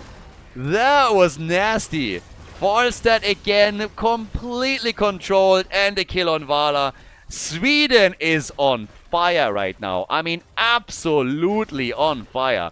First they're killing Stitches, and then look at the explosion here. There's nowhere to hide. He had to go and try get through it. If he dodges out towards the bottom, he gets killed too. So there's the double kill. They follow it up with Vala and Falstad. Vala now dying 3 times, which means 15% of that attack speed is gone. She only has another 10% left to lose. It's crazy. I mean, this is not going well for Russia at all. They're 2 levels down. They just lost the bell tower. It's 5-3, and now the top is getting attacked. Sweden, after, I want to say, their warm-up games, in this one, they are absolutely murdering it. I mean, the coordination on their end is crazy. And Russia can't really deal with it. Whenever they make a mistake, Sweden is exploiting it instantly. There's just no momentum. They need the late game. They need Vala to go in with level 16 with Manticore. Good auto attack damage from Falstad. Bring the pain on Diablo, but they just can't. And Gia, he's been playing an insane game with Liming on the previous map. And now his Kerrigan performance is super powerful too. He's about to complete his quest. He's about to complete the mythic reward and get the extra damage in. And at that point, Kerrigan is just going to destroy them. Gust gets used. Kerrigan, well, there's 2 versus 4. The rest of the team is jumping in. But there's the Chrysalis. And Gia gets a combo. Gets a kill on Falstad. The insane. Gets the kill, completes the quest 10 minutes in. But of course, Kerrigan at this point was completely alone. And it was inevitable that she would fall too. The fact alone, though, that she gets a counter kill is nasty. 19 points on the core against 32. And here comes the Russian team with the boss. 4 more shots fired. Now this all happened, by the way, with them being 16 talent down. So, as I said before, Russia is always willing to fight some of these fights with the talent disadvantage if they see a good opportunity. And that's exactly what happened there. Vala, by the way, is losing on more than only one front. It's not only the fact that she has she has a couple of stacks still on the Gambit, but she's lost way too much auto attack speed. And now she's only at 49 stacks. So it's not like she's stacking her level 1 like crazy, but suffered a few losses as a result. She's losing on both ends. 11,000 damage for her this deep in the game is just not good. Kerrigan on 23,000 damage. I mean, Diablo is more than Vala. Diablo is more damage than Vala right now. Manticore, I guess, is going to change this now, but it's still going to be pretty difficult for them to make the comeback here. Pulverize, Manticore, Falstad closing in on his second quest reward. Needs 150 stacks for that. But with Kerrigan already done, the damage that Gia is going to bring is still going to hurt. And of course, now the bell tower situation is still exactly the same. We got 5 bell towers to 3, and it's a triple altar that comes up. So very likely Sweden is going to take Russia down into the single digits. And yeah, they're trying to go for the top right. Diva is attempting to block a potential hook, and does. She's the easiest one to deal with this. Gia channels, they channel at the bottom. Massive shots fired, and Russia is down to 9 points on the core. Fantastic. Absolutely fantastic for Sweden. Russia struggling heavily, and they need something. Honestly, they need a good hook, and they need some isolation kills. But Max Passion has been ready to dodge out on some of them the entire time. Here's the hook. Gorge. They get Tyrande. I called it in the draft. This is the one that they need. Tyrande trying to get out. Great Apocalypse to buy her a little bit of time, and Bakul survives, and Leo dies instead. But then the second hook is just too much. Hook number 2 is where Tyrande finally falls. So yes, nicely done. Still 14 kills to 5. Down at the bottom of the map, they're trying to push the pumpkins in. Falstad says hello, gets instantly attacked, and Kerrigan is on her way. But Gia does not want to risk too much. Nearly gets a combo connected though. And yeah, now if Diva at the top lane, Leo respawning in the middle any moment. With Tyrande gone, they gotta be a bit careful. No heals is always tricky. When your sustain is lacking, you have to fall back, and that gives Russia an opportunity to take that bell tower back at the bot lane. And they will. They will reclaim this one. Sweden is getting close to 20 though. They're about to hit level 19. 37,000 damage for Diva. Top damage actually in the game. With Carrigan getting a little bit closer. Having more damage than Junkrat, by the way. And then Falstad on the other hand with 20k. It's actually kind of funny. Leo is the top damage. Like by a big margin for Team Russia. Huge margin for him. Thanks to the drains the entire time that he was able to get in. Was farming that damage, of course. And I guess we have a dead Falstad. Here comes the Gust. And, oh, yeah, gets away with the Afterburner. But they still exchanged altars at the top. And now we have 5 points to 21. So still really dicey for Russia. Sweden is on their way to a victory. Russia can bring this back. We've seen crazier comebacks than this one. The problem is simply that over the last couple of minutes, they haven't been able to make a big dent in this. They have the second quest reward available for Falstad, so that's more auto attack damage. Could be a problem for Diablo if they can lock him down. The whip was a nice first step, but just still not enough to seriously threaten him. Junkrat, a bit low against Falstad at the bottom of the map, but not a problem for Marcus, still able to disengage from the fight. And now they're about to hit their Storm Talons. And, well, that's the issue. 1 level of an advantage, roughly. And with Storm Talons, they now have 20 and a big lead, of course, over the blue team. Gotta give it to Russia. They are trying to quickly take back the experience and spreading out on the lane and soaking all of the lanes as best as they can. So if they can close this before the next objective is really coming into play, then great. And they might actually be able to get there. We have a lot of mobility with Hellgate and the Psionic Shift now. Top lane, well, they already have to fall back a little bit here. Obviously the upgrade for Tyrande with the Celestial Wrath now, and we're getting the timing attack. But they want the bell tower. There's the hook. Gorge. Diablo moves over it, and big stuns, and Carrigan is ready. The Gust is used as a disengage tool this time, so they're just forcing them back. That's all they could do here, but I love the quick reaction from Diablo in particular. So they made sure that they had this. If that bell tower, by the way, gets converted, then one single altar channel is all that Sweden needs. That's why they're attacking here. They get it. If they don't lose anyone here, this is a disaster for Russia. This is bad for Russia. It's really bad. Hellgate is out. There's the ult. No 20. Apocalypse. And it's a double stun. No level 20. Therefore, no Buried Alive. He could still use his abilities. All they need to do is channel this altar. The explosion is in. The channel has started. Stitches is gone. It's a victory. Marker channels it. Everybody dead or dying. And there it is. It's game. We have Team Sweden taking a 2-1 lead over Team Russia as we are heading for game number 4.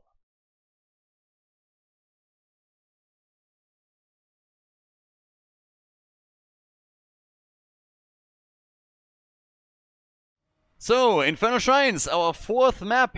30 heroes have been played and cannot be picked again. And we have an insta-ban on Medivh once more by the Russians.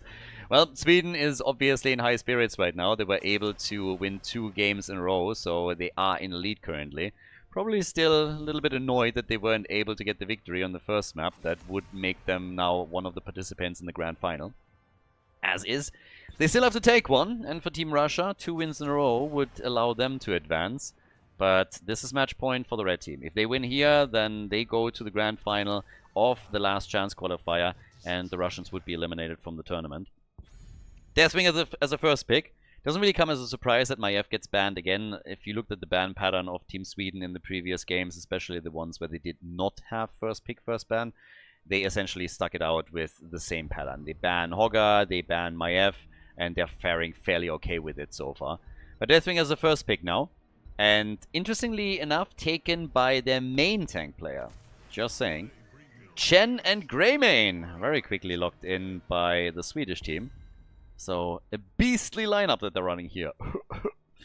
But, yeah. It's Panda time again. Max Passion with the Panda.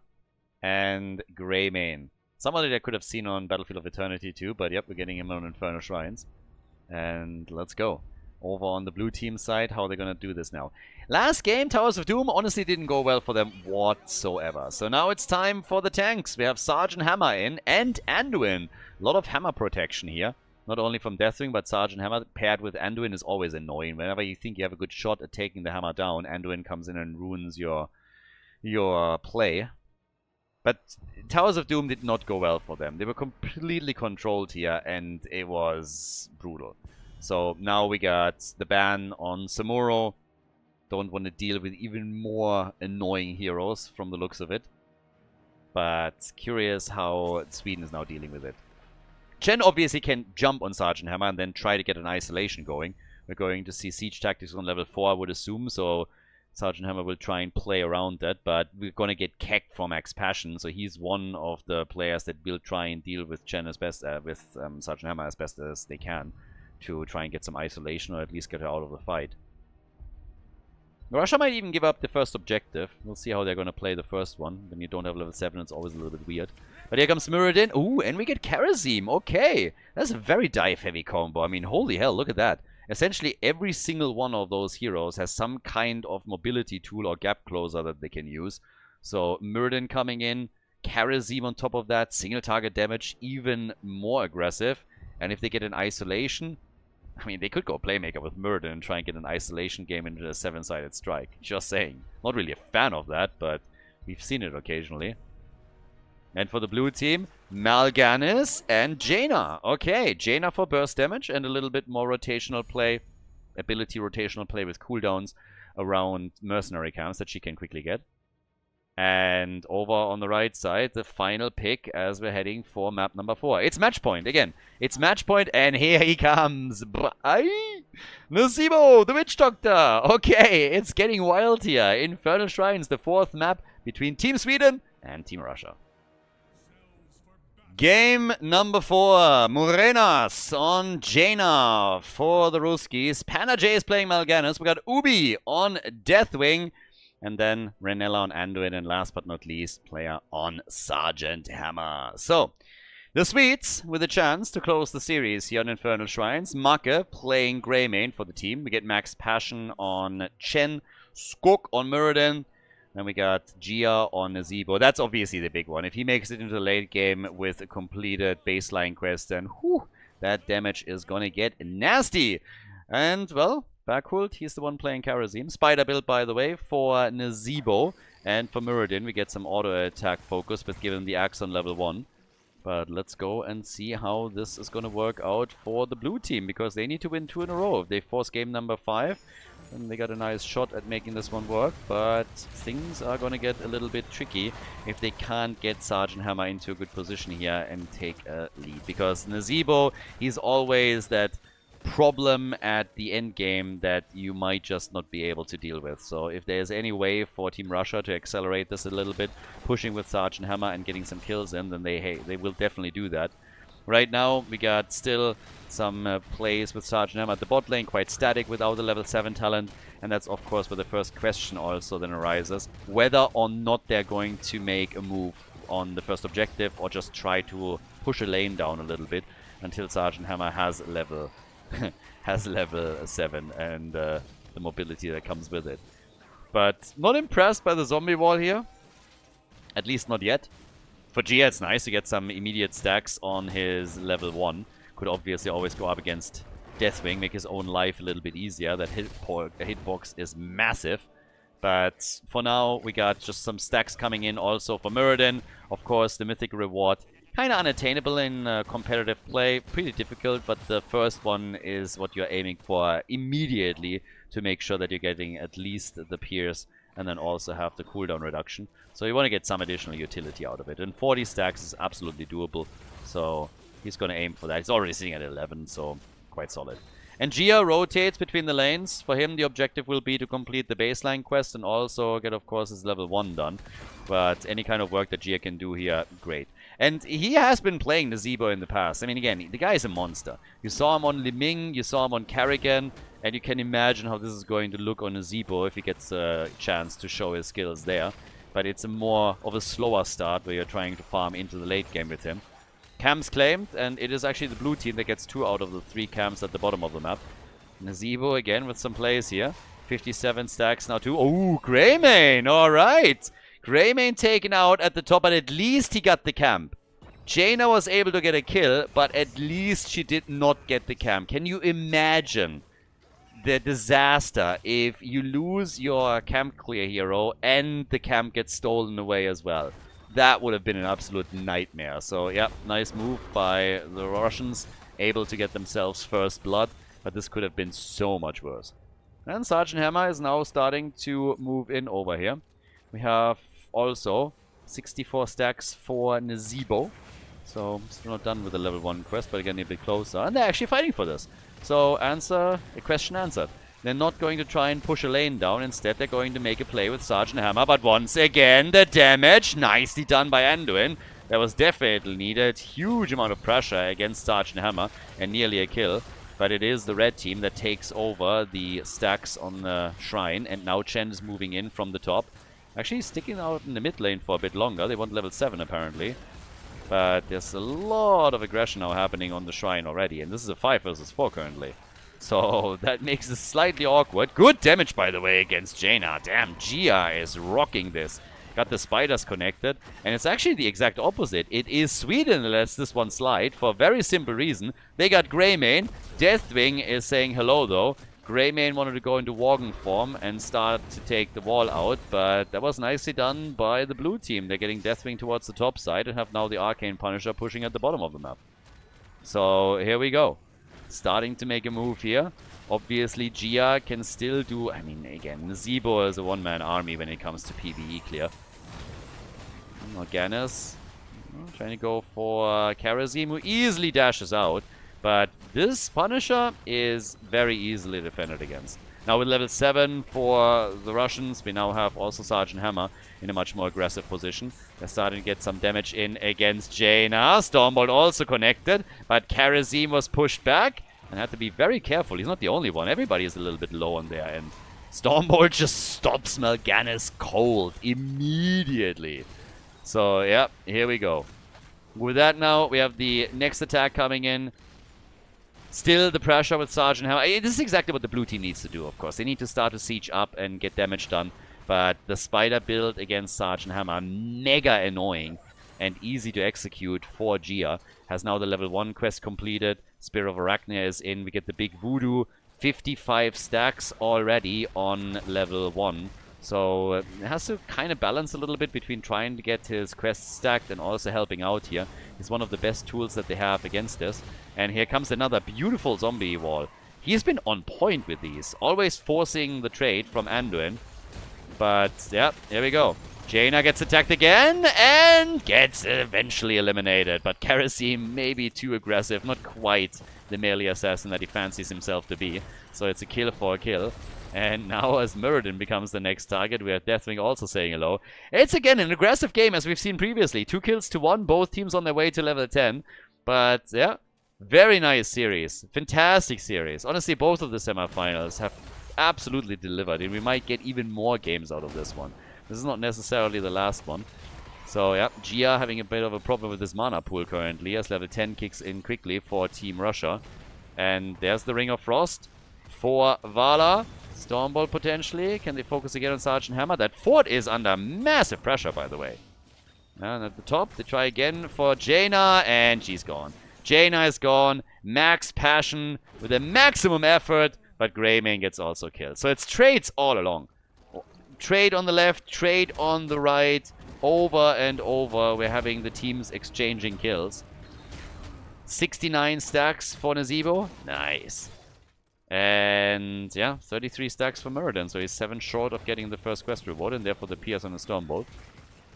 Gia absolutely on track, by the way. On level 10, 7 minutes in, 75 stacks, roughly. So he's definitely getting there. Has gone into the Ravenous Spirit on level 10, and now the next shrine in the middle is setting up. Seems like Greymane at least went for the camp and said like, dude, I might need a bit of help here because Jaina already visited earlier. I would like to prevent that from happening again. So this time they're doing it. Anduin hasn't taken his ult yet, by the way. We would have expected Light Bomb here, but I mean, we could go for the bubble. So I guess we'll see. He's at least teasing it. He's teasing a bubble play. There are interrupts, and there are a fair amount of them. So I'm not quite sure if that would be the best one for him. But Sergeant Hammer is still trying to get the fort at the bottom of the map, and with the minion wave pushed in, I guess they can. Yeah, Chen has to pull the keg early.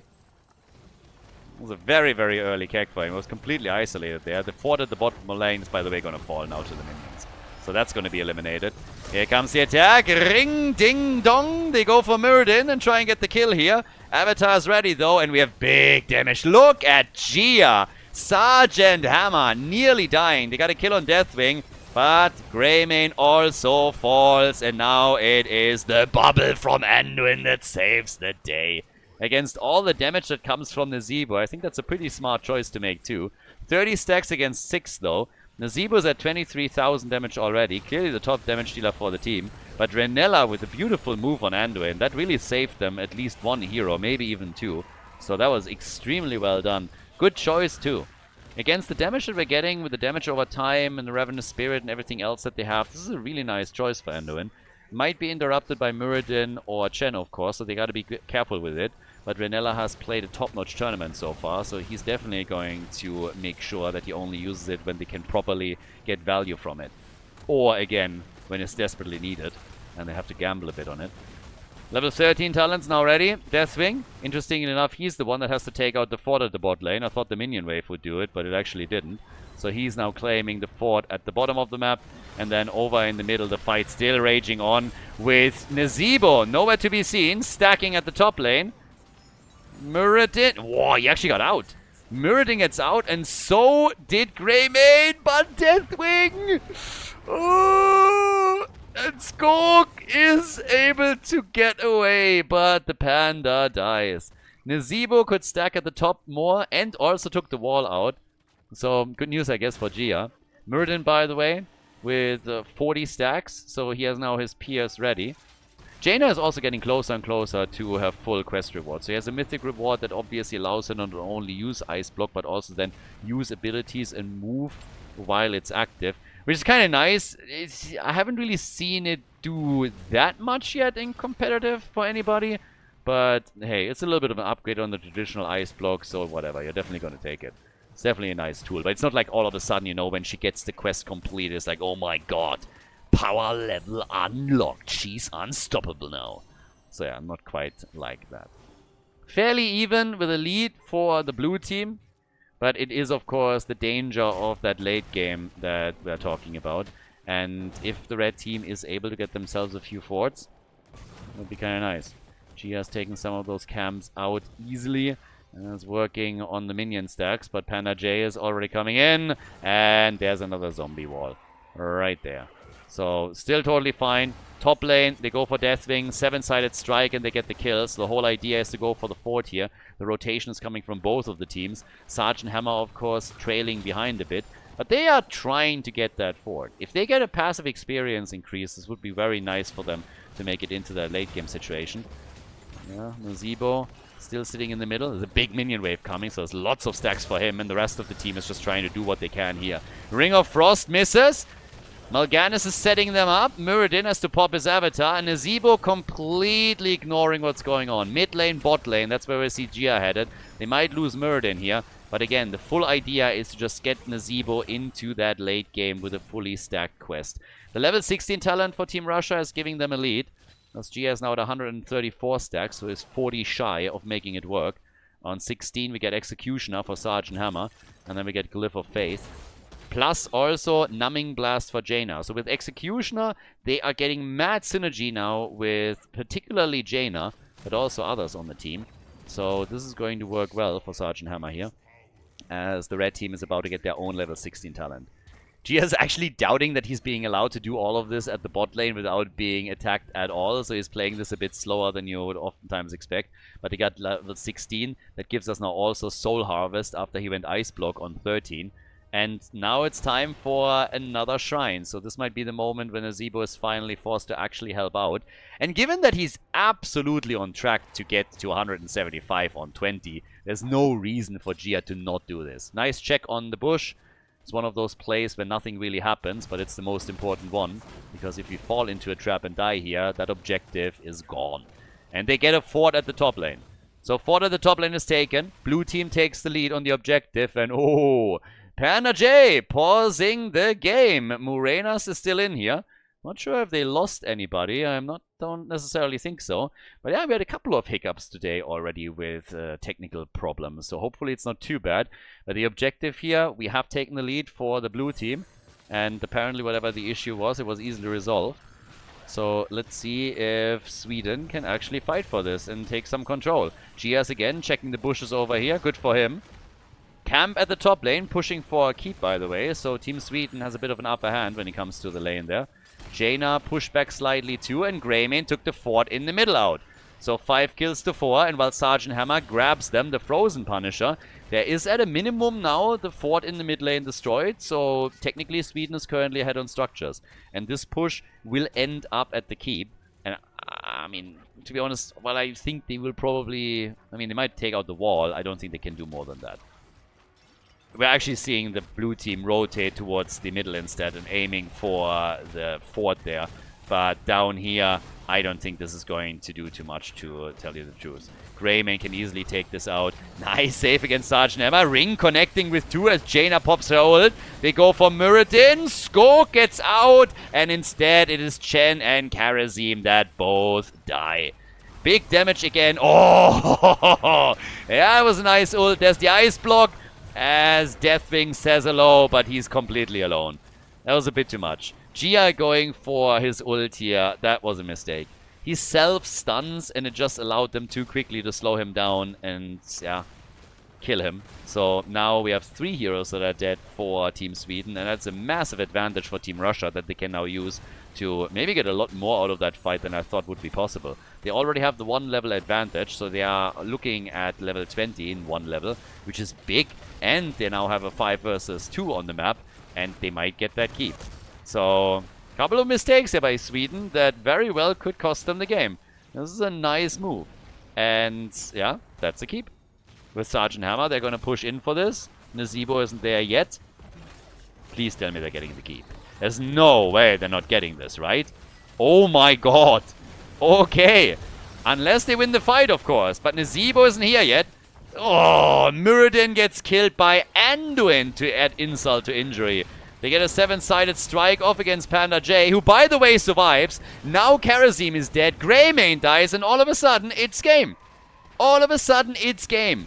Sweden with, I'm sorry, some dumb decisions, and they just throw the game away. Nazebo needed to go to 20. They played for the late game the entire time until they didn't, and all of a sudden they just said, you know what, whatever. We want to go to map 5, so let's take some unnecessary risks.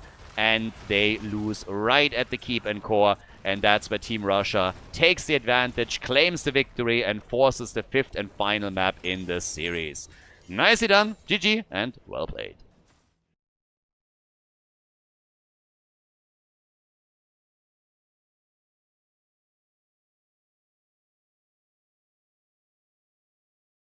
Well, we're going the distance. Apparently, Sweden decided that they want to end this on the 5th map, one way or another. Yeah, the decision-making to really force that fight just at the keep, I really didn't like that. It backfired for them. They lost. The Russian team instantly took the advantage and the opportunity that presented itself and dropped the core. So now we're going to game number 5, meaning that 40 heroes are now unplayable. And with Battlefield of Eternity coming up, we're essentially guaranteed that we're going to get some big team fights. This is already a very fight-heavy map, and considering how both of the teams have been performing today, I think it is safe to say that this is going to be pretty awesome. And I want to see what the drafts are going to be like, because we had some very interesting picks for Gia in particular there towards the end. And now on the bans, it's actually Medivh banned again, plus Maiev. This time we have first pick, first ban for Team Sweden, and I actually called that already earlier, that once that they have the first pick, they will likely let Maiev go, and then it's up to the Russians to decide whether or not she makes it into the game, and that's exactly what we're seeing here. So they don't want to go up against Maiev, considering that the hero pool is now significantly reduced as potential counterplays come in. So Maiev gone, and what are we getting as first pick? And this is where you have to think about this a little bit more in the best of 5. So we get Lucio. Lucio opens things up for Bergholt. Oh, insta-Arthur's pick. No hesitation whatsoever. And Ubi is currently the one that locked it in, so it might be the side laner for them. It's not really guaranteed because oftentimes you will see hero swaps and role swaps later on when the draft is done in the swap phase. But still, Arthas as a side laner, solid. Could at this point also come through as a main tank though, so keep that in mind a bit. And they're going for a very, very early pick on Jimmy, so could be Exterminator, doesn't have to be. With Ace in the hole and Arthas, you have very nice damage output. If your sole focus is to go for the Immortal, then Exterminator is of course great. But we've now seen stacking on Battlefield of Eternity from Jimmy, and we've seen Ace in the hole too. So you are very, very flexible and can adjust a bit to what you need Jimmy to do with the draft that you're going for. Now, this is the final map. Whoever loses is out of the tournament. The winner goes to the grand final of the last chance qualifier and can then qualify for the second phase of the tournament. So we'll see who's able to make it, but we now get Lucio Tracer. So lots of responsibility already on the shoulders of Make, who we can expect to be the Tracer player. But yeah, he can definitely start to bring the pain in. Having to go up against Jimmy with the auto attacks and Arthas, we'll have to play around them as best as possible, jump on Jimmy and try and drop him quickly. Or Fia gets banned too. So as you can see, there's still plenty of really strong heroes available, even with the 4T banned. But the drafts are getting a bit more interesting as we're heading to game number 4 and game number 5, exactly as expected. Very happy with all of the games that we've had so far. I mean, damn, like, some of these maps were just insane. So, with Ophia banned, final ban, and Sweden takes care of Imperius. They have an Uberak for themselves. And now, how is Russia going to continue this? What do we have left? I mean, if you just want to have a pure auto attacker, you could still go for a Suljin even. Damage was never a problem in Heroes of the Storm. There's tons of damage dealers in. But frontline's a bit different. Varian. Oh, boy. Oh, if you are Make, you hate your life now. Varian, Uther, Arthas against Tracer. Come in with a taunt, stun from Uther, and then Arthas with a Howling Blast. Make has to really stay away and make sure that all of those are on cooldown. Or at least taunt is on cooldown, or he's going to be in a world of pain. That is brutal. That's like as anti-Tracer as you can possibly see. Sweden comes in with Sonya and Alarak, so triple frontline for them right now. But boy, oh boy. Tracer as the range damage, that's going to be a difficult one. I mean, still playable. Make has tons of experience, but still, whew, that's going to be dicey. Now, final pick, game number 5 again. Final map in this best of 5 series in the semi-final of the last chance qualifier. As we're heading into Battlefield of Eternity is Zarya. So, triple frontline galore. Ladies and gentlemen, off we go. Map number 5, we're going to BOE. It is the final map. This is for all the marbles now. On the left side, the Russian team with Renella on Uther. Player on Zarya. We get Ubi on Arthas. Morenas on Jimmy. Going for Exterminator as a level 1 choice here. So yes, focus on the Immortal for him. And then last but not least, Panda J with Varian. Over on the right side, we get the Legion of Beetles for Skog on Anubarak. Max Passion playing Sonya for the team. We got Gia on Alarak. Berghold on Lucio. And Make, who is going to have a tough game, but could also be the linchpin here. He's playing Parting Gift with Tracer. And off we go. Varian actually played out at the side lane for now. And we get Extended Lightning for Alarak. Gia has been playing an absolutely insane series today. And we'll see what he can do now against the Russian team. Because a lot is going to hinge on him and Make. They need to bring the damage and make this happen. Can they though? Stuns already coming out. Hits after hits being connected over here too. And it's going to be absolutely insane. It's going to be a highlight. I'm really looking forward to that one. So much aggression right now from the teams from the draft alone. And we're having these beefy front lines with Zarya bringing in her shields now as well for even more sustain. Coming through on level 1 with Together We Are Strong. It is the blue team that gets the first camp, by the way. So they are able to lock in the camp at the bottom of the map. We could see somebody split off towards the top and try and make a move there. But stacks are slowly coming together. And another combo attempt from Gia on level 4. We're going to see big stacks. And if he can stack not only his sadism, but also level 4, then he might be an absolute damage machine as this continues. And talking damage! That was nearly a kill on Zarya. She's still low. Lucio's coming in, gets the boop. The combo! But it doesn't hit well enough. They can't get the kill on Zarya, but they certainly got insanely close. So yeah, that's the aggression that we wanted. Howling Blast keep connecting for Arthur's too. Another move against, this time, Jimmy. This is going to be a fun one. It's going to be brutal, I can already tell. The entire series was just crazy with one blow after another, but yeah, this is going to be neat. At the top, we still have the two going up against each other with Max Passion and Panda J now playing this out. Varian with 7 stacks on his level 1. And there is a welcome committee. It's a big, big move for Varian, and he is gone. Boy, oh boy. Varian gets murdered. They want to go for the camp, and they'll get it. But of course, the instant reaction at the bottom of the map is that Team Russia decides to go for the wall. Exactly as they should. 2 stacks on level 1 for Gia, about to complete it, as we have level 4 now ready. And the teams are, with the objective now being announced any moment, are making a play for the mercenary camps. So, negatively charged is in. We're getting Behemoth armor for Jimmy. In addition to that, it's now Frozen Wastes on Arthur's side. And of course, Taunt against Tracer. I mean, Taunt in general. Ooh, and we get the speed barrier. This is actually going to be pretty neat, not only for Varian to try and get a Taunt connected, but also for Jimmy. If there's really a problem for him, he's going to be able to get out of the fights a little bit faster. So we'll see how often that's going to be used. Either way, now the push at the top with actually a double camp, and Sonya can do a lot of work here. Sonya can actually do a ton, and they're trying to go for a kill. Panda J felt a bit too safe and is nearly getting destroyed, but not quite yet. Did Alarak go too deep? And the answer is likely yes. He dies, but I guess so does Arthur's? No way. Ubi makes it and gets a shield. It's a triple kill against Sweden. Oh boy, Sweden gets demolished in the fight. They're close to killing Varian, but they can't. They're close on killing Arthur's, but they can't. And now they lose 3 heroes in the process. And they set up Team Russia for a fantastic first objective. That definitely hurt. Insane. Big heals, big shields. All the plays made by the Russians. And now the halftime show victory with ease. That's a rough start for Sweden into this. That hurt. That definitely hurt a lot. I mean, it was close. I mean, Arthur should have died. Varian should have died. But then Uther and Zarya just keep all of them alive. And now it's a 50% shield on the first Immortal of the game. Another Howling Blast. And bye-bye Tracer. Make immediately dead again. When he gets caught, he's gonna get killed. And they know it.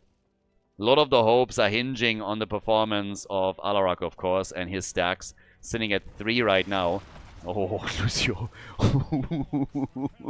So close to being eliminated here, too. So he has to be really careful with this. But okay, next attack keeps coming. And we have them now pushing at the top with 4 kills to 1. They're not that far ahead in experience. Now, they might be able to take a lot of the hit points off the top side fort, so that's the problem. Varian is here, Arthur's isn't, so it's a 5 versus 4 for a short period of time. But Arthur's is on his way, so he will be here eventually, and that fort is taking way too much damage already. They might actually get the entire thing.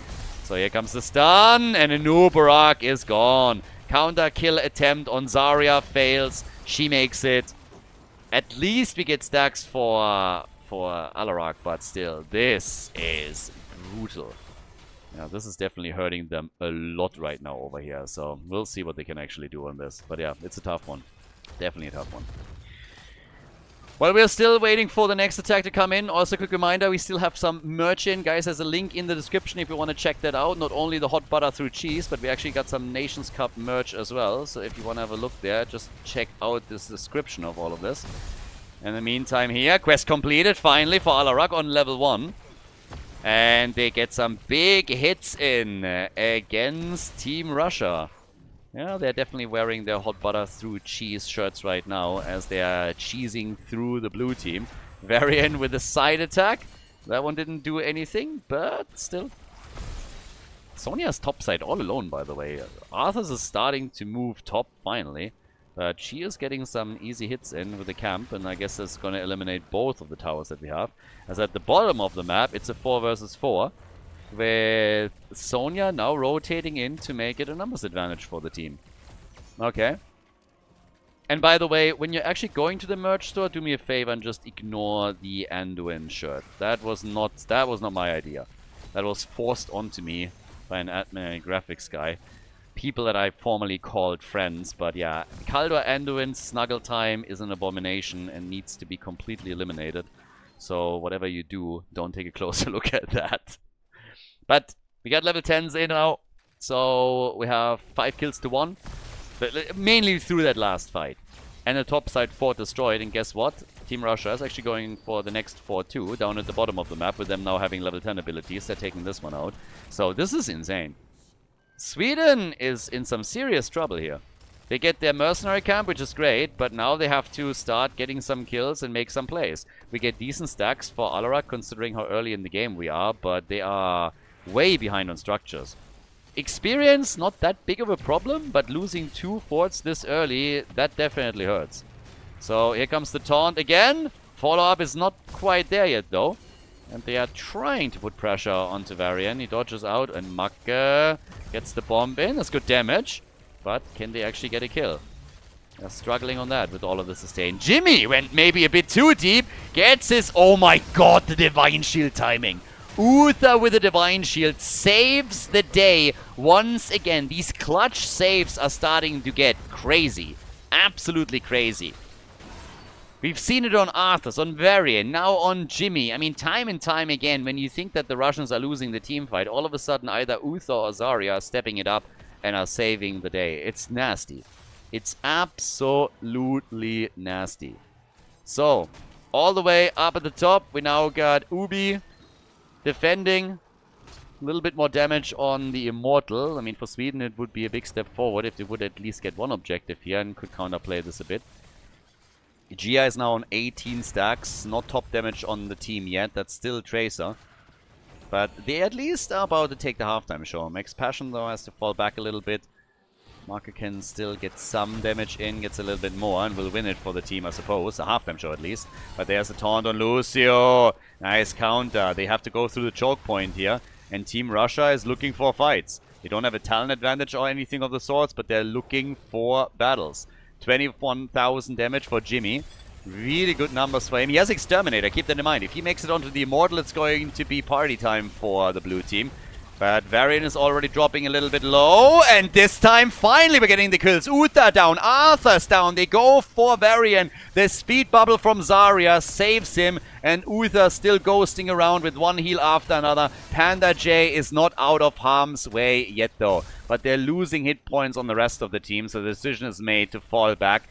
Gia now at 25 stacks, though. His level 4 is going to be crucial. Stacking Sadism and stacking his level 4 is going to be absolutely important for them. And right now, Gia is starting to get that damage in. It was super important to take Renella out. He played an insane game with Uther so far. Actually, not even with Uther, with every single support that he played today.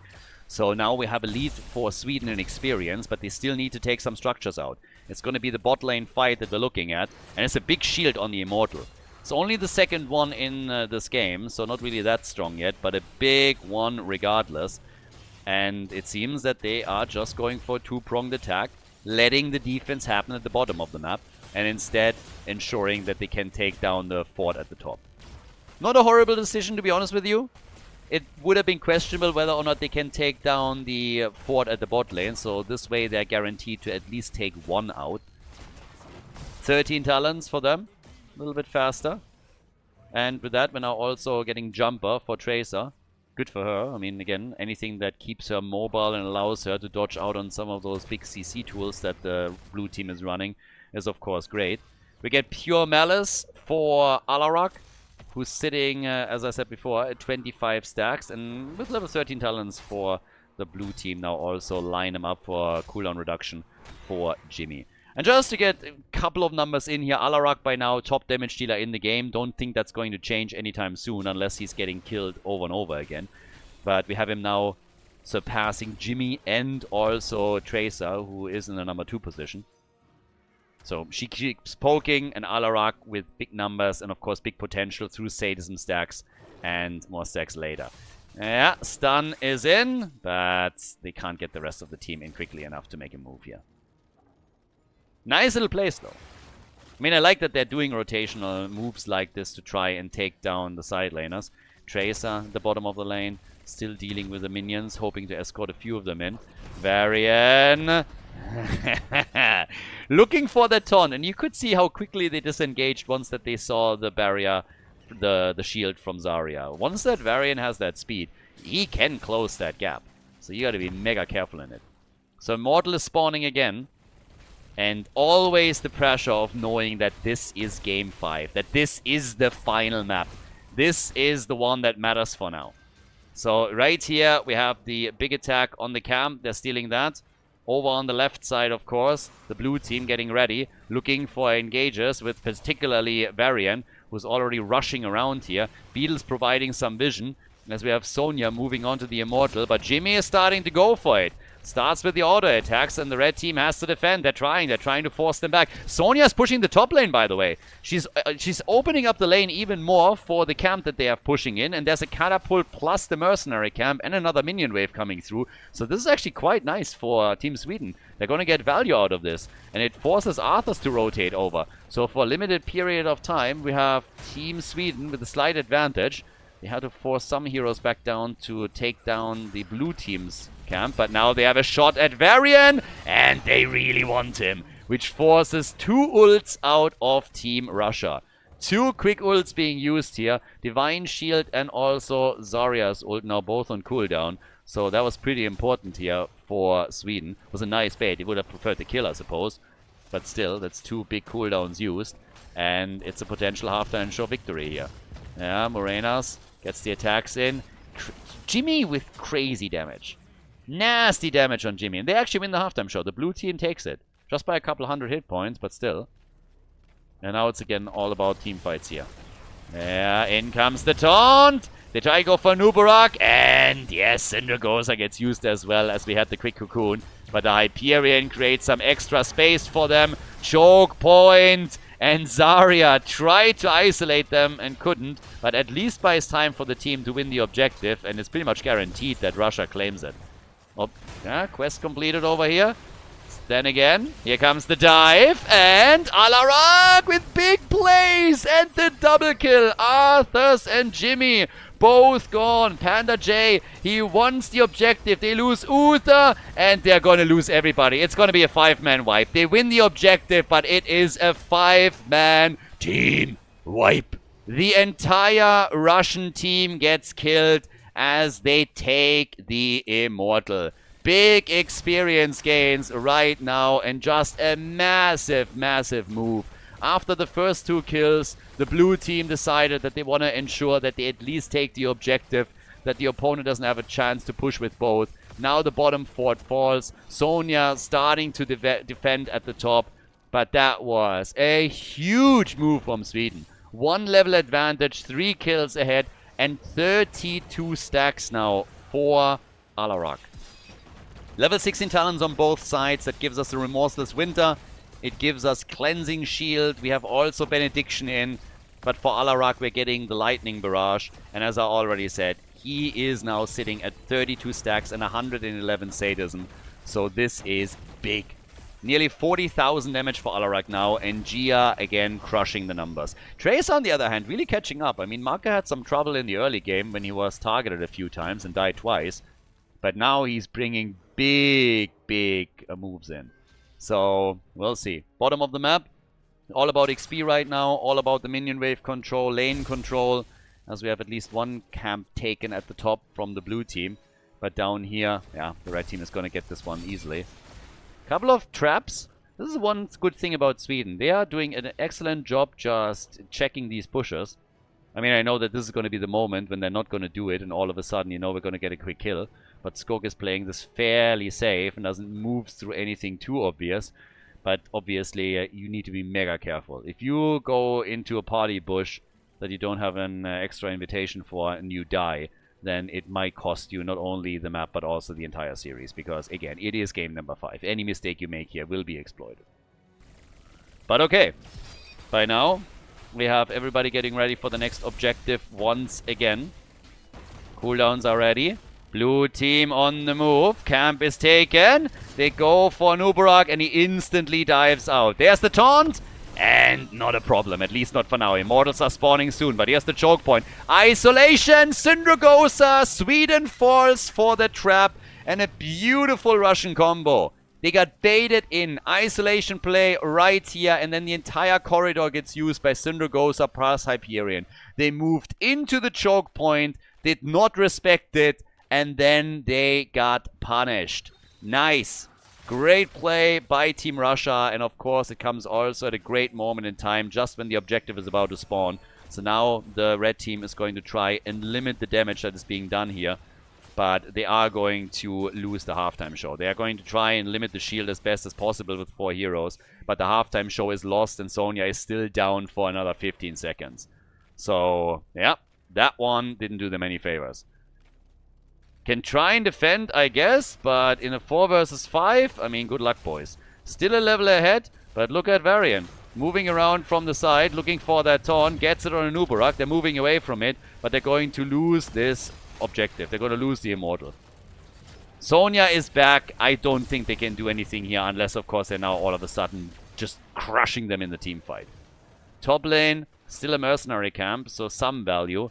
Arthas is dealing with it. The team's still on defense. Half a level until they have 20. That's, I guess, the good news. Even if the blue team takes the Immortal, they should have Storm Talons for the defense.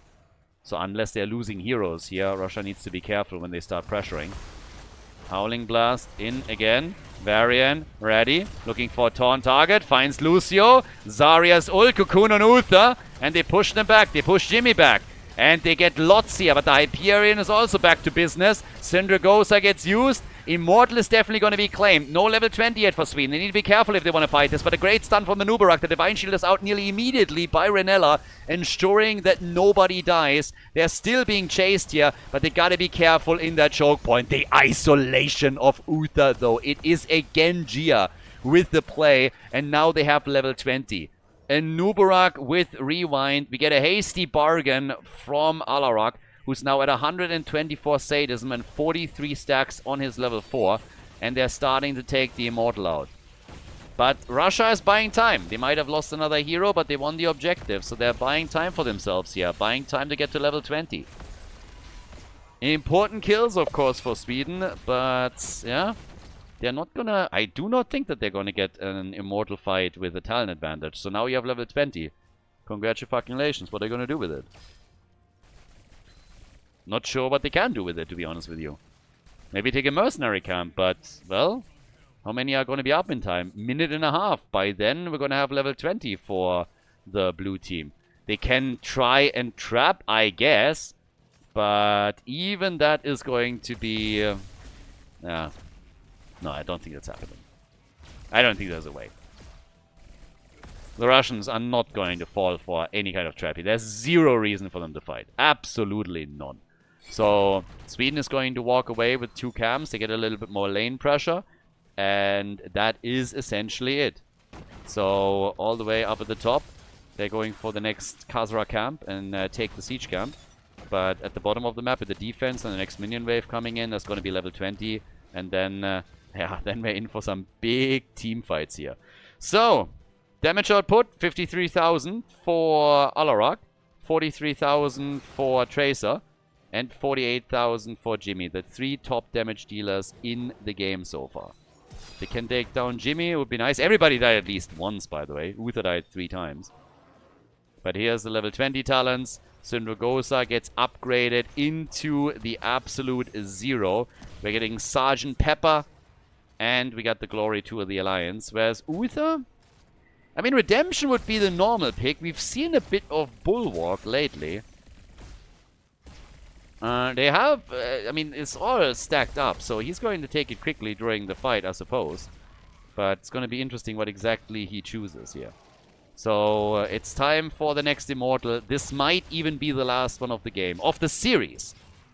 It's going to be a big question here right now, depending on how big the shield is, how the team fight goes. But yeah, everybody is going to look for some opportunities on this one.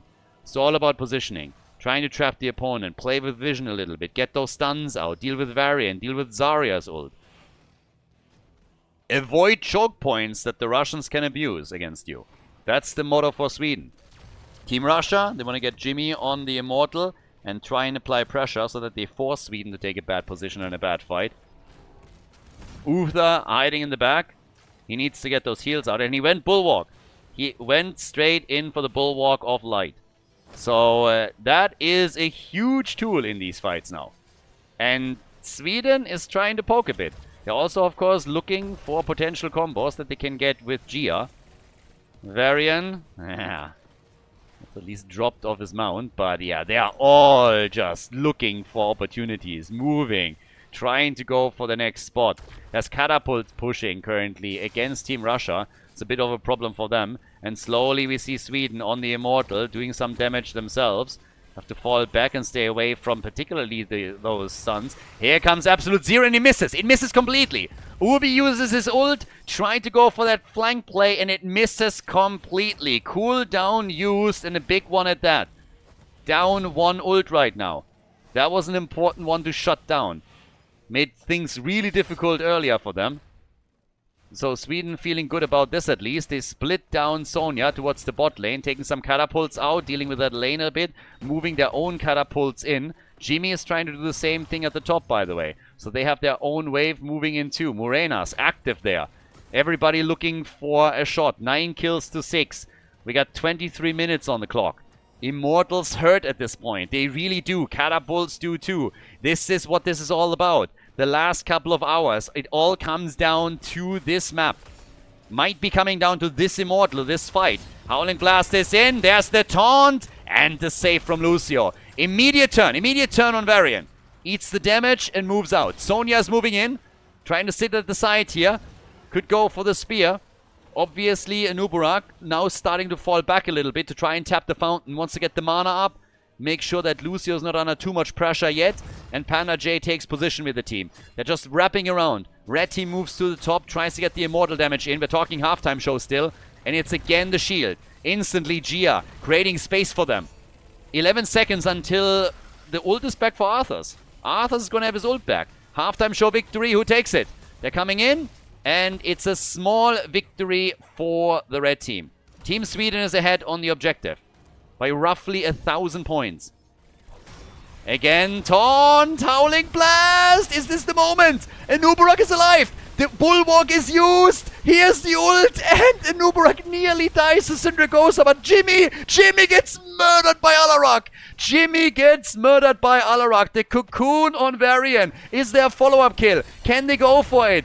Alarak tries to make the move. 53 stacks on level 4 now as they're pushing the Russians back. Sweden is pushing the Russian back team slowly back down at the bottom of the map. The keep is already eating damage, way too much of it too. And the blue team is finally surrendering the objective and is saying, okay, we gotta defend the bot lane first.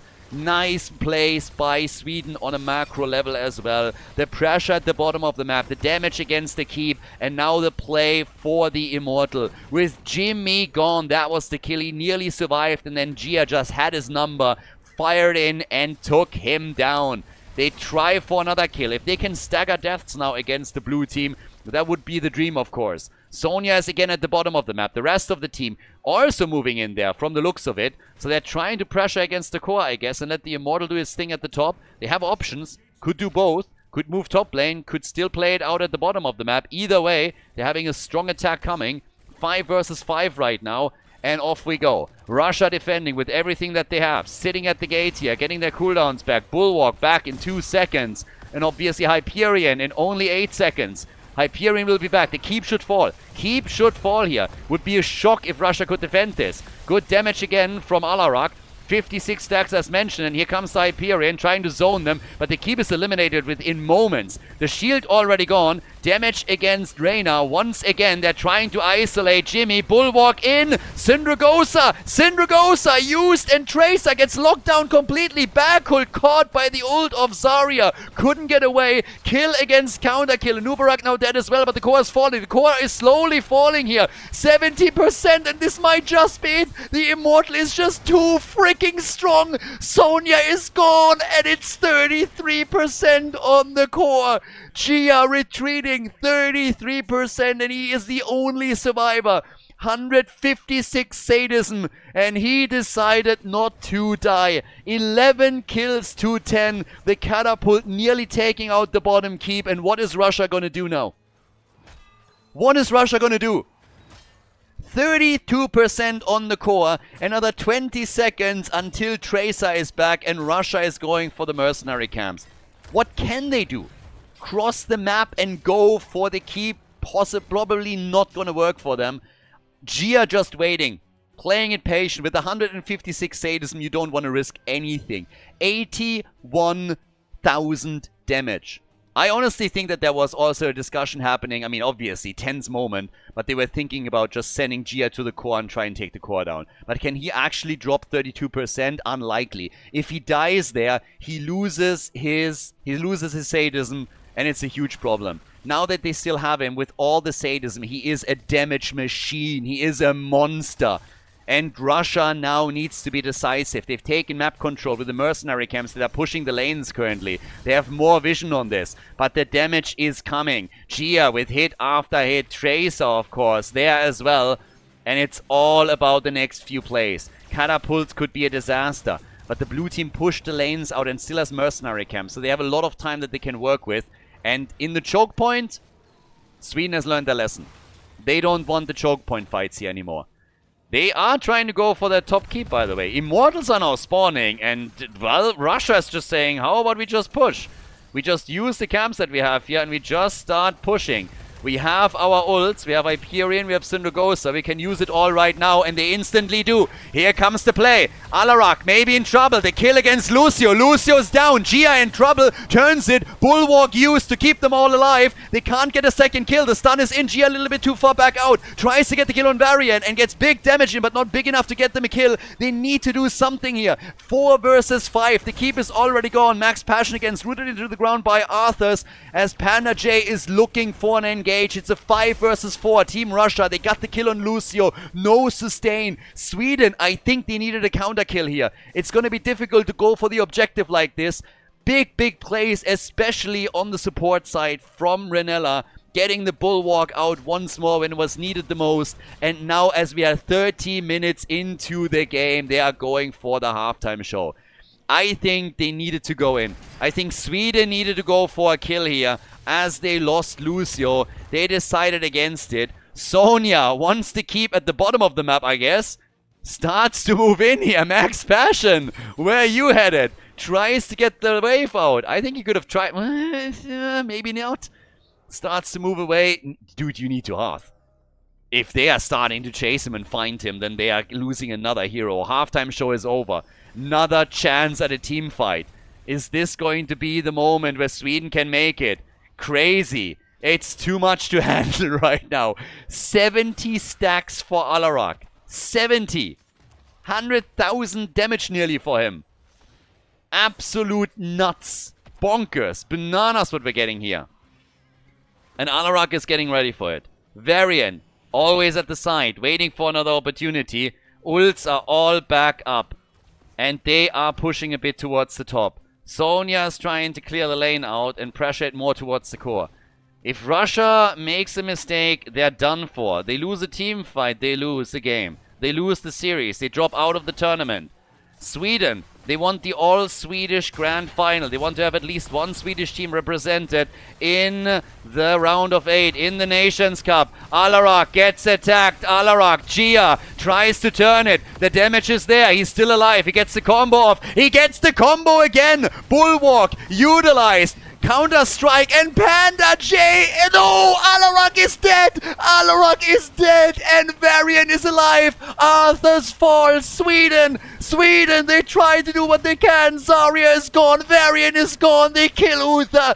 Everybody is dead or dying. The core, on the other hand, under attack over on the right side. The only survivor is Jimmy. It's a 4 versus 1 right now. 4 versus 1 with Lucio trying to speed them up here. And Nubarak is defending the core. Alarak got killed first and then everybody is dead or dying. They go for Jimmy. They go for the core. They gotta end it here before the Russians come back.